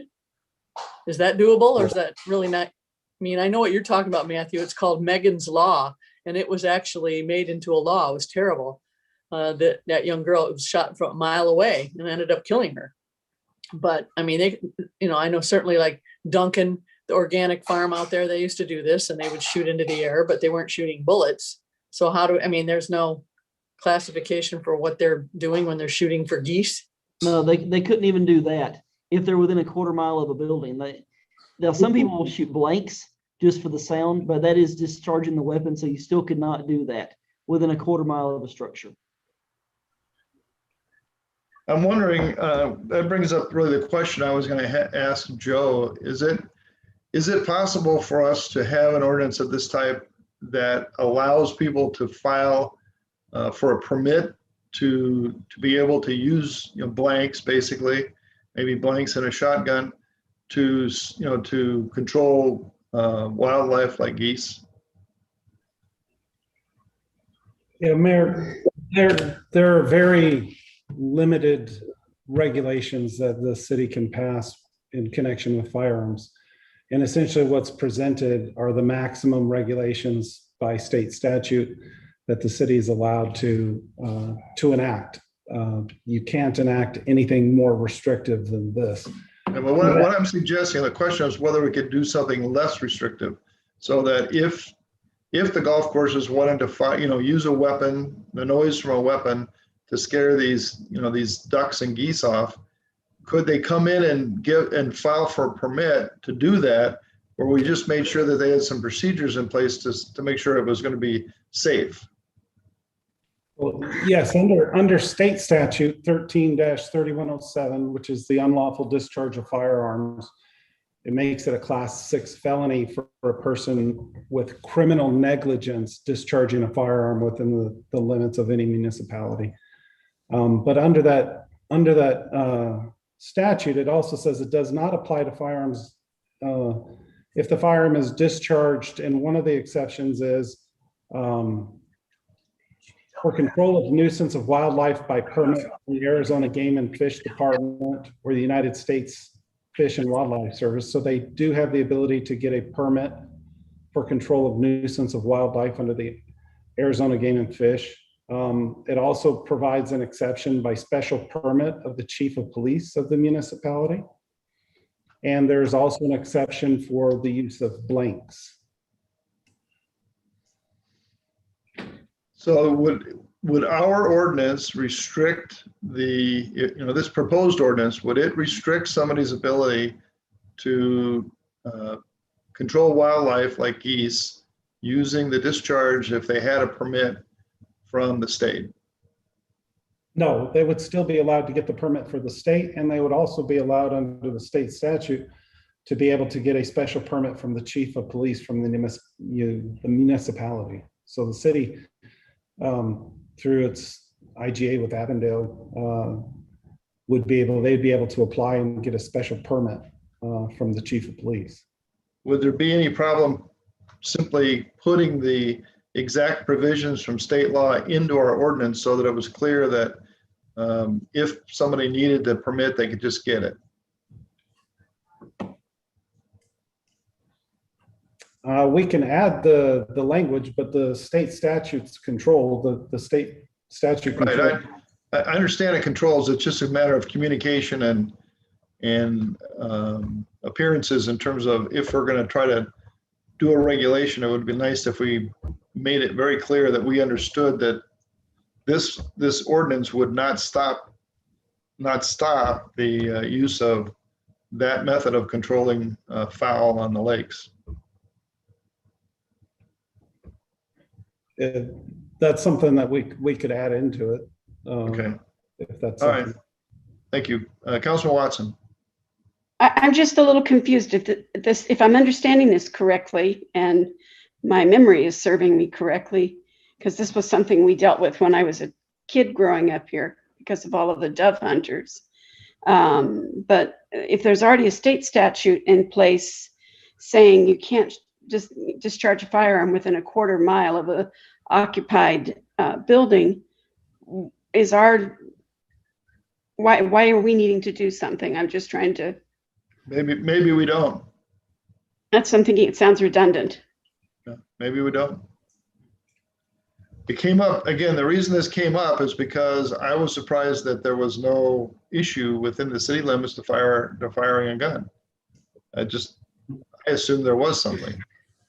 So I don't have an opinion one way or the other in terms of whether this is a good idea. And maybe we don't need to do it. If there's a state law that takes care of it well enough, then that's, that could be well and good. Maybe that's the answer.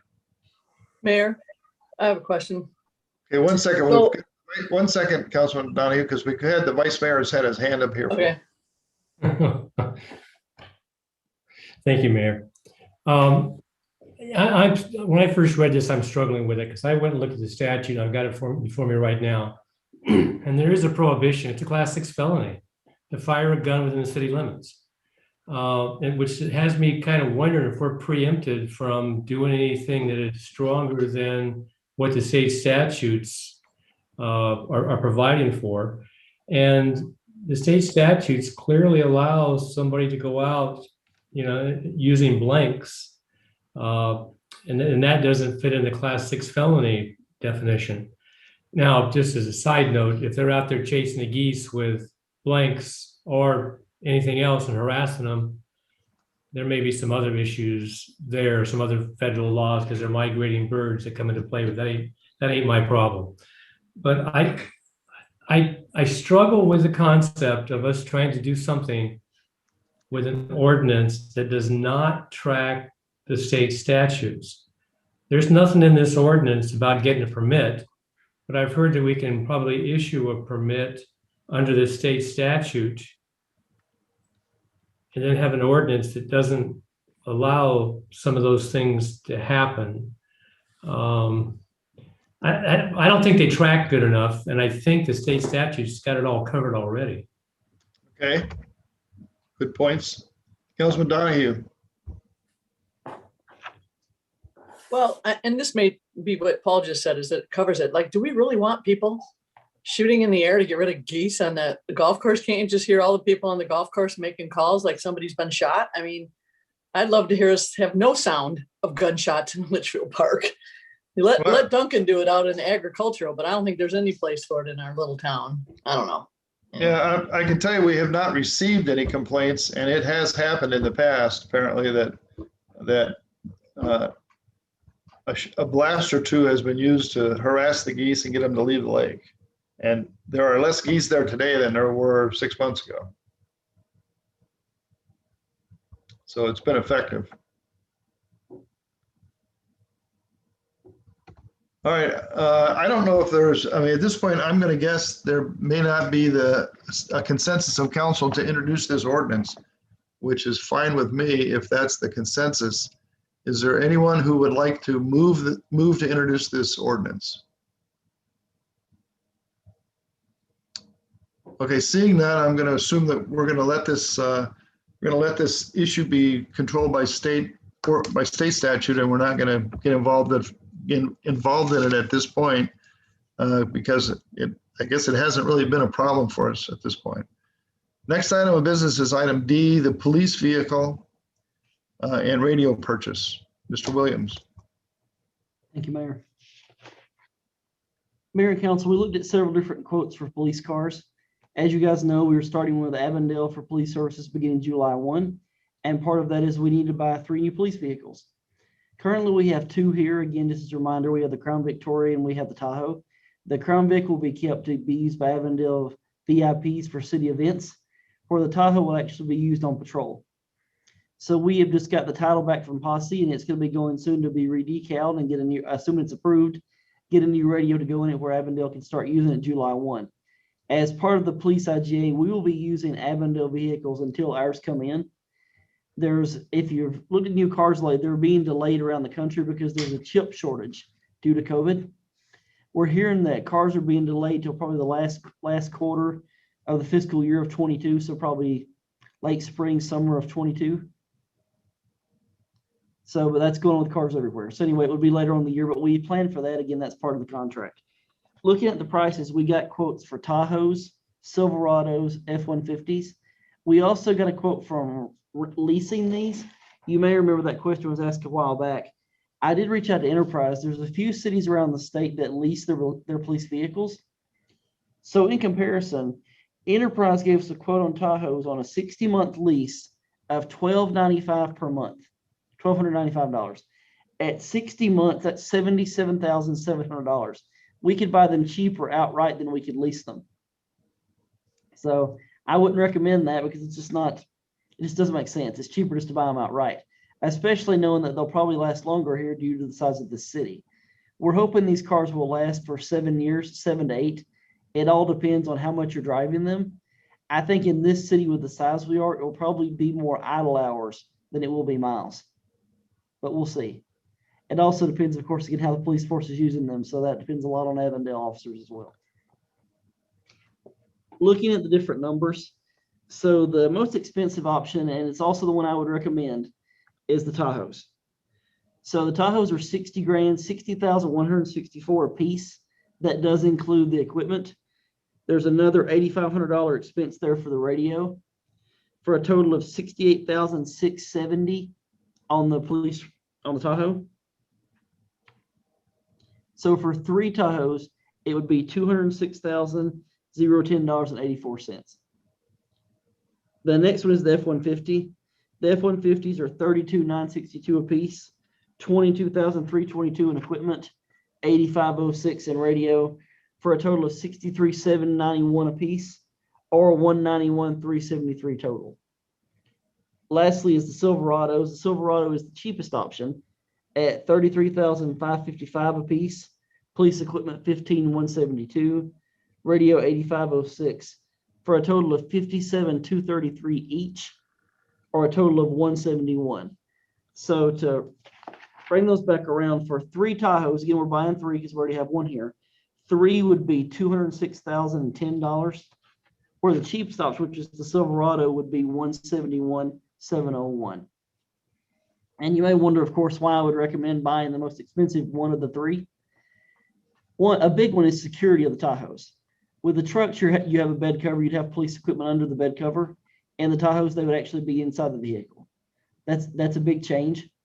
Also, most police departments do use Tahoes, and I will tell you, for me, just from personal experience, I'm partial to Tahoes because I've had police roll them over before, and I've seen the officers and I've seen the Tahoes after, so I believe in them. So to me, it's worth the additional expense, especially for the time that we're going to have these cars. Again, some cities, some of your bigger cities, they go through police cars every 3 years, depending on how fast they use them. Here, you won't see that. Here, again, I think they'll last 7 or 8 years. So I would recommend that we go with a Tahoe. Whatever car we approve tonight, we also need to approve the purchase of 4 radios. Again, that's 1 radio for each car, and an additional radio for the Tahoe we already have. Also, Avondale Chief is on the line if you'd like to ask his opinion as well. I know he has told me they'll be happy to drive whatever we provide them. They just want to make sure their guys are safe, of course. So any questions about the vehicles, what the different features are, you have the quotes in your binders. I'll be glad to address them if you'd like. Questions from the council? Looks at Mr. Vice Mayor. Thank you. I'm not pushing the Fords, but I got a question as to why you would select the option to put the V8 in there, and why you would select the option for a tow package, a tow hitch, which is over $3,000 a vehicle. And then what also is the difference in fuel economy between maybe the V6 versus what, and the Tahoe's got no specs in here. We've got like 1 page of a price. I couldn't find any specs on it. The Ford gave us all kinds of specs. I can't compare apples to apples. So what's the Tahoe have for an engine? What are we buying? Sure. Chief, are you on with me? Good evening, Mayor, Mr. Williams, Council. I right now do not have all the specs for the Tahoe. That is all ordered through our fleet services, through our Public Works Department. I can definitely get that information for you in a relatively short time. Are you guys using the Tahoes? Mayor, Vice Mayor, yes, we do. We have tried to standardize our fleet. The benefit of that is when we buy new Tahoes, we don't have to buy the extra $20,000 of equipment that goes inside. We simply take the equipment off the previous model that's going out of service and we slide it right in. It all fits. The cab size and interior has been pretty standard over the years. So it really saves the city a lot of money when we can just use the same equipment year after year after year. Is not the 21 a brand new interior, or is that the 20? No, it's 21. It's all brand new style, interior, everything. New body style. I have not seen the brand new Tahoes, so that is all, like I said, handled by our fleet manager in the PD with our fleet manager in Public Works, but I can definitely get that information for you if you need it. I know the new Cadillacs and the new Suburbans are all totally reconfigured, size, interior, everything. I presume the Tahoe is also. You would assume so, yes, sir. Yeah, so I mean, the question would be, will this equipment actually go, we're gonna put it in a 2021, I guess it would go into a 2025 probably, what we need them back in those days. Or even later, it may be in 27 or 28. Yeah, if we're lucky. Right. Do we know that the difference in the maintenance and the gas expenses in these vehicles? I mean, that's probably one of the bigger costs I presume we'd have. The Tahoes are definitely V8s. So that's true. They would definitely use more fuel than the V6s would, no question. We could certainly get more specifics on the Tahoe, so we can certainly compare apples to apples on the Tahoe versus the F-150 or Silverado. Excuse me, Matthew. Yes, sir. If I heard right, though, the chief has expressed that their preference is the Tahoe, but they'll do whatever they'd like us to do. Is that correct? Yes, sir. Mayor. Yes. Okay, Who so has- I not only don't know Oh, anything about no, guns, no, no. but I also don't know anything about cars. So thank heaven for Paul. But here's my question. Certainly, I would guess that our Avondale police force will have very low mileage, like policing us, correct? I would think so. So I think, you know, so I'm guessing, I don't know if you're saying 7 or 8 years, I would think easily they'll last like that long, correct? Unless they're chasing people shooting geese on the golf course, but I don't think that we're going to be. Let's hope not. So my question is, you're saying 7 or 8 years, I would think that it'll last at least that. We hope so. It really all depends on how much they get driven, how many miles they get put on, and also how many hours they're idling. Oftentimes, idling hours kills police cars faster than miles do, especially in a smaller city. You know, is there an option even on this model of Tahoe to have a V6 versus a V8? I couldn't take it. Do you know, Chief? I guess there is not an option, but I've never seen one. Yeah, Mayor, Council, usually you buy the police package and it's pretty much standardized across the country. This is what we buy. They're designed for the side lights and the installation of light bars and such as that. So they're pretty much standard. I don't know what it would take to downsize to a V6, but it's something we can definitely look at. I don't think it really would make much difference in the mileage because we're not going to be driving a lot of highway miles, or we're just going to be going around around Litchfield Park. It's both of them are going to probably be pretty comparable on mileage. Looks like they've got a 5.3 liter 10-speed transmission. You got an option for a 6.2 liter with the police package. We probably could stay with a 5.3. We don't need. Right. They don't have to be really fast. The 6.2s generally comes in the Suburbans, in the bigger ones, like the tow package, the 2500, etc.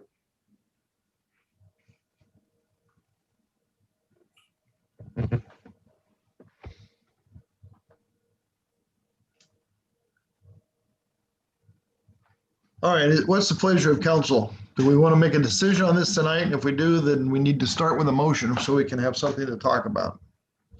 Councilor Stossy. Mr. Mayor, I would move that we purchase the Tahoes. Second. Is there a second? Okay, second by Councilman Clare. Is there further discussion on this? Can we just make sure that motion includes the radios as well? Yes, including 4 radios. Yes, that's what I meant. Sorry. And the second agrees to that, correct? Councilman Absolutely. Clare? Yes, sir. Is there any discussion, Mr. Vice Mayor? Do you have anything else you'd like to say? No. Councilman Watson. I just, wonder whether or not, I think this is a good decision. I think this is the right decision, but I wonder whether or not there's a problem with us driving something different than the rest of the city of Avondale drives, in terms of their being able to service it and, the efficiencies of having, parts and things. Well, this that I've- is what they're driving. Yeah, Same I thing. get that. That's Yeah. what I'm saying is I think this is the right decision for that Oh, reason. fine. I didn't understand, sorry. Sorry, I wasn't clear. Okay, any other comments or questions? All right, seeing none, all those in favor of the motion to buy the 3 Tahoes and four radios, please signify by saying aye. Aye. Any opposed? All right, so we'll buy these Tahoes. Thank you, Mayor and Council. Thank you, Chief. Next item is a consideration of a fleet maintenance intergovernmental agreement. Mr. Williams. Yes, sir. Let me flip to it. Okay. Mayor and Council, this is again is a fleet agreement, as the mayor just said. So if you've ever been to our public works yard, our current repair facilities leave something to be desired. We do have a city employee that works on equipment. However, when he's working on vehicles, it involves jack stands and ramps. It's not the safest way to do things. Also, we don't have a working shop. Eventually, hopefully we do, but right now we're very limited in what we can do. In my opinion, we're very much more set up for small engine repairs for weed eaters, lawnmowers, that's fine. But I've been over there personally where I've seen our guys working on trucks with the cabs tilted up. And if you ever worked on one of those, that's an accident waiting to happen. And that's kind of what got us into this. Also, I've had this agreement before with other cities where we establish rates for us to go here because anytime you go to have your car worked in a shop, they charge you an estimate for the time. There's an estimate they look up in a book where it might say, for Councilmember Stosey's car, it's going to take 4 hours to change his water pump. And good mechanics get it done in 2. And that's how dealerships make their money on repairs, is the difference between the estimated time and the actual time, because they charge you for the estimate, not the actual. So that was something we worked out with Avondale in this agreement, is that they would charge us for actual repair times, not estimated times. So basically under this agreement, the city would pay up to $23,000 a year for routine maintenance to Avondale. That's for oil changes, rotations, brake fluid differential flushes, that kind of thing, radiator flush, transmission flush. Also, some of these things we are not doing now. We do the basics. We don't do some of the more expensive things, like transmission flushes. Some of those things don't need to be done as often, but they are important. And under this schedule, we would do that. It does require us to bring all vehicles there at least 1 service per year. And of course, we should be doing that if we're using them, or more if needed, depending on the miles or hours used. So if you look at the various things too, at the fee schedule, there's the document itself. I should tell you the IGA is a 3-year initial term with 2-year and annual terms after that for a total of 5. And last year we spent $40,000 on equipment and auto maintenance. So this would be a good bit cheaper. Again, the 23 grand is for routine maintenance. That doesn't include big things like when a transmission blows up, because we can't plan for that. Again, routine maintenance. They did give us prices also for heavy equipment, such as the skid steer, the mini excavator, the backhoe. It would be on us, of course, to get these over there. Some of that equipment that we need to be able to do proper maintenance on these things. This money also includes the maintenance on the new Tahoes, because that they need to be maintained, of course, as well as their brand new vehicles. But again, you see all the different vehicles there. You see the prices. Some of them, so it is a flat fee per vehicle, and then depending on how many times per year, generally 2 services per year. So I think this is a great deal for the city. I think it will definitely save us money, and also it will help our equipment last longer, which is always a good thing. And it makes our current employees safer. Matthew, I have a question. Questions, Councilman Clare.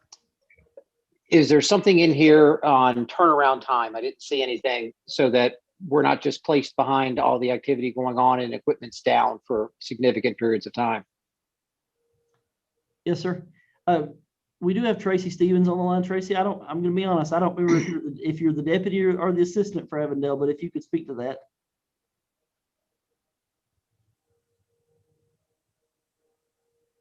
You're muted. You're muted, Tracy. Tracy, you're muted. You need to Sorry there you about go. that. There you are. Thank you, Matthew. Good evening, Mayor, members of the council. We also have Kirk Beatty on the meeting tonight, and he is our Public Works Director. And so I'm going to have him speak to that specifically about turnaround times. Thank you, Tracy. Good evening, Mayor and Council, and Mr. Williams.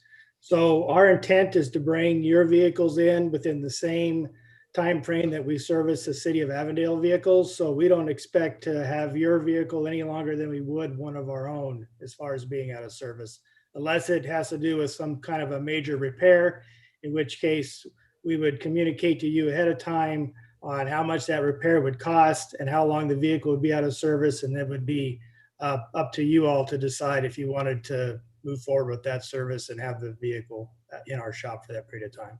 But no, we intend to service you as fast as we do ourselves. Thank you. Any other questions from council?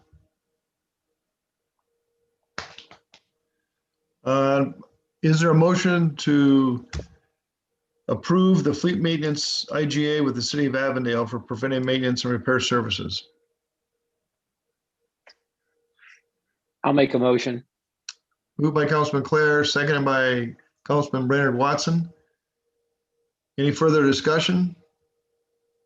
I just want to make a comment. I think this is a good example of the city manager doing a very good job for us. You know, this is on his initiative to think about this, and so it's a good job bringing this to us. I think it will provide us better maintenance service at lower cost. So thank you, Mr. City Manager. Thank you. All those in favor of the motion, please say aye. Aye. Aye. Any opposed? Okay, motion is adopted. Thank you, Tracy and Kurt. Thank you. Next item is Liberty Utilities Extension Agreements. Mr. Scouten. Thank you, Mr. Mayor, members of the council. This item involves two agreements with Liberty Utilities, one for the city center, one for the water system, and one for the sewer system. So these agreements are basically the roadmap by which we build the facilities and then turn them over to Liberty to own, operate, and maintain. So the agreements talk about an advance in aid of construction, and that's a corporation commission term that in this case basically means that we're going to build the facilities, not that we're going to pay Liberty Utilities to build them. So we're going to build the facilities and we're going to turn them over to Liberty at the end of construction. They're going to own and operate them. This agreement also includes 2 meters for the city center park to get us started with irrigation and the restroom. And there's a couple of other things, a couple of fees that we have to pay along the way. One is an administrative fee to cover Liberty's expenses. And that if they don't use all that fee, then we get some of that back. And we also are required to pay 18% of the income tax liability that Liberty sees as a result of accepting these facilities. On the other hand, we also get a refund from Liberty for sales of water and sewer to customers that connect onto these systems. In the case of water, it's, I have trouble remembering those numbers. I think it's 10% for 15 years. In the case of sewer, I think it's 20% for 5 years. I did an estimate on that, and it comes out to about $270,000 that we will get back from Liberty, based on some assumptions over those periods of time. Erin Hubbard with Liberty Utilities is on the call. So if you have any questions for her, she's here, she's available. The plans are approved by Liberty. So this is the last hoop that we need to jump through in order to be able to go out and start building these water and sewer systems. All right, any questions from council? Councilman Romack. Thank you, Mr. Mayor. Woody, I was going through a lot of this stuff this afternoon, a lot of paperwork there. But I know from experience recently that availability of product and pricing is really problematic right now. And it may not be, it may not show up over the next couple of months or next month or so. but we don't know where we might be on cost wise. We're, down 6 weeks or 2 months, and I don't know where that's at in your budgeting. That's a great question. I'll explain that to you. Actually, in GMP1, which is on the agenda this evening, GMP1 is the guaranteed maximum price under the CMAR contract with Aiken Gardner. We are including the purchase of the water system facilities. So the pipe, the fittings, the fire hydrants, all that will be purchased with GMP1. And the reason for that is because they're relatively long lead time items. It takes a while to get those materials delivered to the job site, and costs are increasing. So, and then on the sewer side of it, GMP1 includes the construction of the sewers. I think I mentioned earlier that the existing sewers are very shallow, so we need to get in there and install our new sewers before we start, moving a lot of dirt and doing the mass grading for the site. And again, that helps us with increasing costs for those materials, because PVC is one of the materials that's increasing in cost very rapidly. So is that built into the pricing on these proposals? Yes, it is. If you look through GMP1, you'll see a lot of quotes from the suppliers. Dana Kempner, I think, is one of the suppliers, who actually list all of the facilities or all of the items, the pieces of, valves, fittings, pipe and everything. That's all included in GMP1. Okay. Okay, any other questions from council?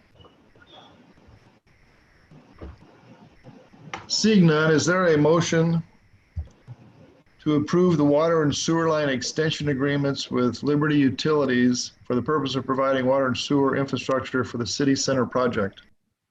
So move. Is there a second? Second by Councilman Clare. Any further discussion? All those in favor, please signify by saying aye. Aye. Aye. Any opposed? Okay, motion is adopted and the agreement is approved. Next item is the consideration of a construction manager at risk CMAR agreement for construction services with Aiken Gardner Construction. Mr. Scouten. Thank you, Mr. Mayor, members of the council. If you recall, I think it was last fall, we entered into a pre-construction services agreement with Aiken Gardner. Aiken Gardner, of course, was selected through a qualifications-based process. We entered into that pre-construction agreement. One of the jobs that they had with that agreement is to help us finish up the design and make recommendations for value engineering and alternate designs that might save us some money. So we've been through that process. And on the agenda tonight is GMP1, which I'll explain in a few minutes that the work that will be accomplished with GMP1, but Aiken Gardner cannot start work on the project until we get them under contract for the actual construction services, and that's the purpose of this agreement. The agreement was prepared by the city attorney's office. It's been reviewed by Aiken Gardner. They're prepared to sign it, and I recommend that it be approved. Any questions or comments from council? All right. Seeing none, is there a motion to approve a construction manager at risk construction services contract for city center and infrastructure improvements with Aiken Gardner as presented in the packet? Councilman Romack, second by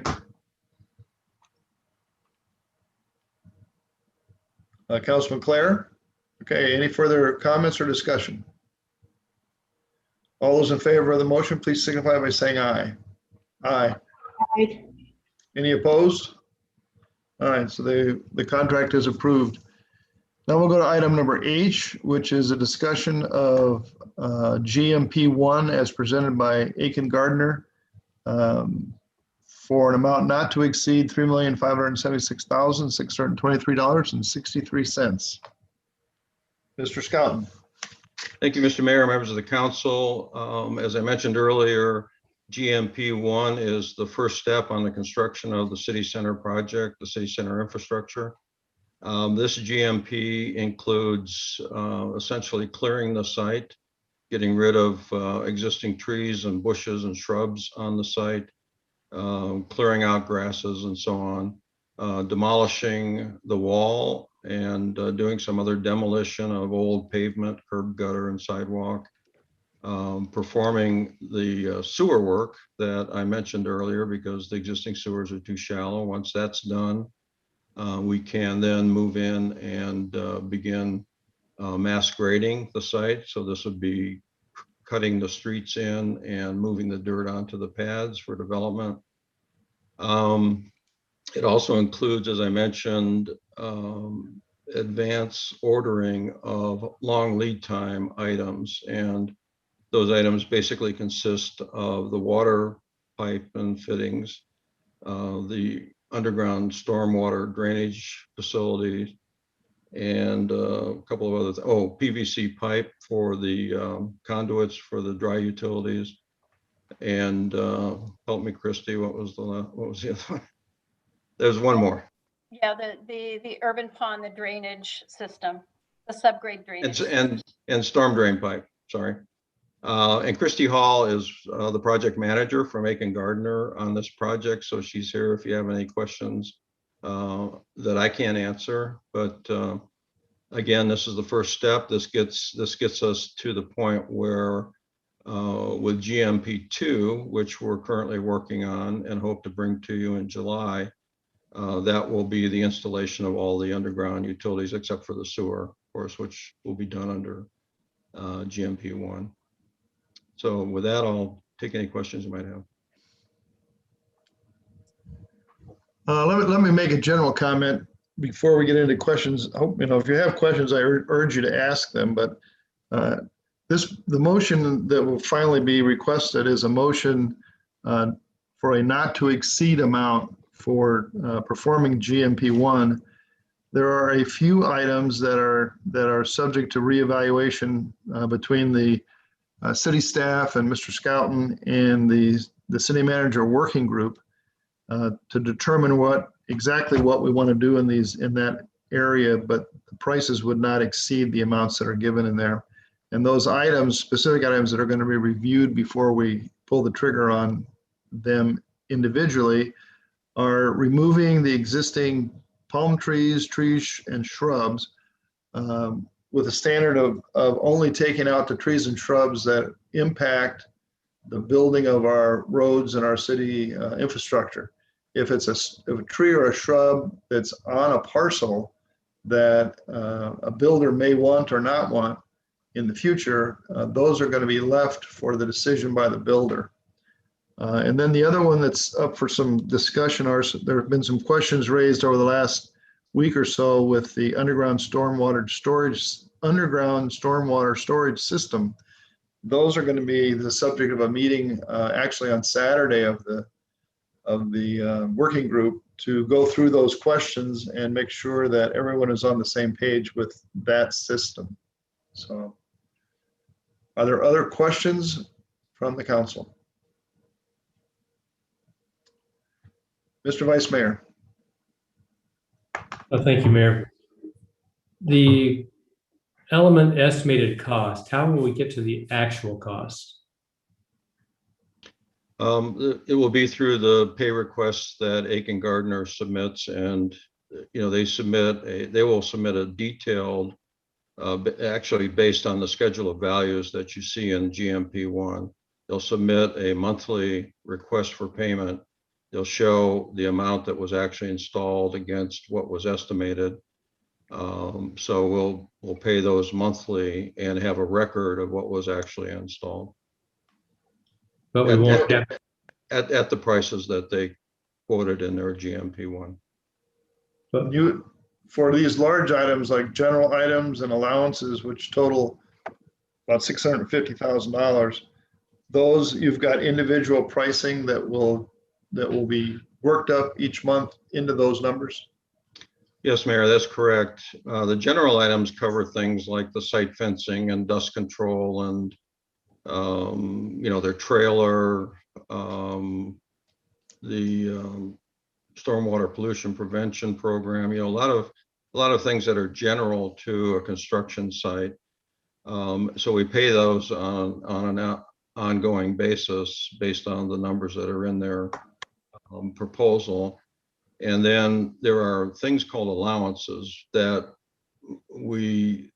Aiken Gardner estimates may be needed, but they won't spend all of that if they don't need it. So, and again, that's something that we monitor on a monthly basis. And then finally, there's contingencies, and contingencies are there for, something that might pop up during construction that we were not aware of prior to the start of construction. And those are contingencies are only spent upon the approval of the city. Okay. So I still don't understand how you're going to figure out these prices. You've got these numbers here. How do we know these are good numbers? We haven't gone out to bid. What are you going to compare when they come in and ask for money? They're going to get this amount no matter what it takes to do that project, or? So if I may, this is Christy with Aiken Gardner, if I may, Mayor and council members. So we have the negotiated unit prices here. There's competitive bids attached here for the material items. And subcontractors are competitively bid as well. So those quotes are attached. On the allowance items, things such as traffic control, where we have a good estimate of what's going to be required, but we will bill against those as the subcontractor, say traffic aid invoices come in on a monthly basis, what is utilized. Okay. And the other items, for example, removal items, the earthwork items, sewer items, those are all developed and negotiated unit prices based on competitively bidding those material items. So subcontractors are doing those, or you guys are doing them with your? So we are self-performing the sewer installation. There are certain scopes of work to control quality and schedule, which we self-perform. The SEEM at risk statute also requires that we self-perform a minimum of 45% of the work.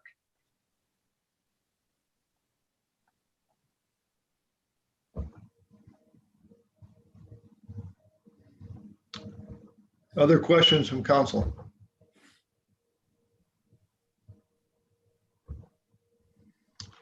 All right, seeing none, is there a motion to approve GMP1 as presented by Aiken Gardner Construction for initial construction of the city center project in an amount not to exceed $3,576,623.63? So moved. Well, we got a move by, we also have a hand up in the air. So Councilman Romack, are you? That's me. No, I know, I heard you move it, but Oh, okay. Councilor Romack, are you seconding or are you moving twice? I was moving, I was making a motion, but that's. Okay, so we got a motion, his hand went up first. So we got a motion by Councilman Romack and a second by Councilman Brainerd Watson. Is there any further discussion? All those in favor of the motion, please signify by saying aye. Aye. Aye. Those opposed? My motion carries. And it's a very inauspicious beginning of a very important project. Mr. Mayor, the next item we need to do is schedule a groundbreaking. Okay.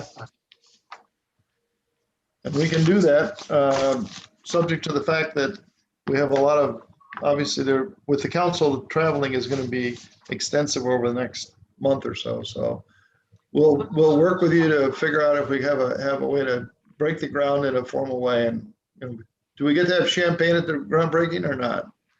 Probably not, because it's on city property. We'll be reaching out to you guys to get that scheduled. We can walk across the street. All right. Yeah, there you go. So congratulations, council. It's a very big step. Big deal. Yeah, well Yeah, done. big deal. Thank you. Been at this a long time. Thank you. It has. At that, I think we do not need a executive session tonight. Mr. City Attorney, you agree with that? We have nothing we need to go into executive session on. Correct, Mayor. No need for executive session tonight. So is there a motion to adjourn?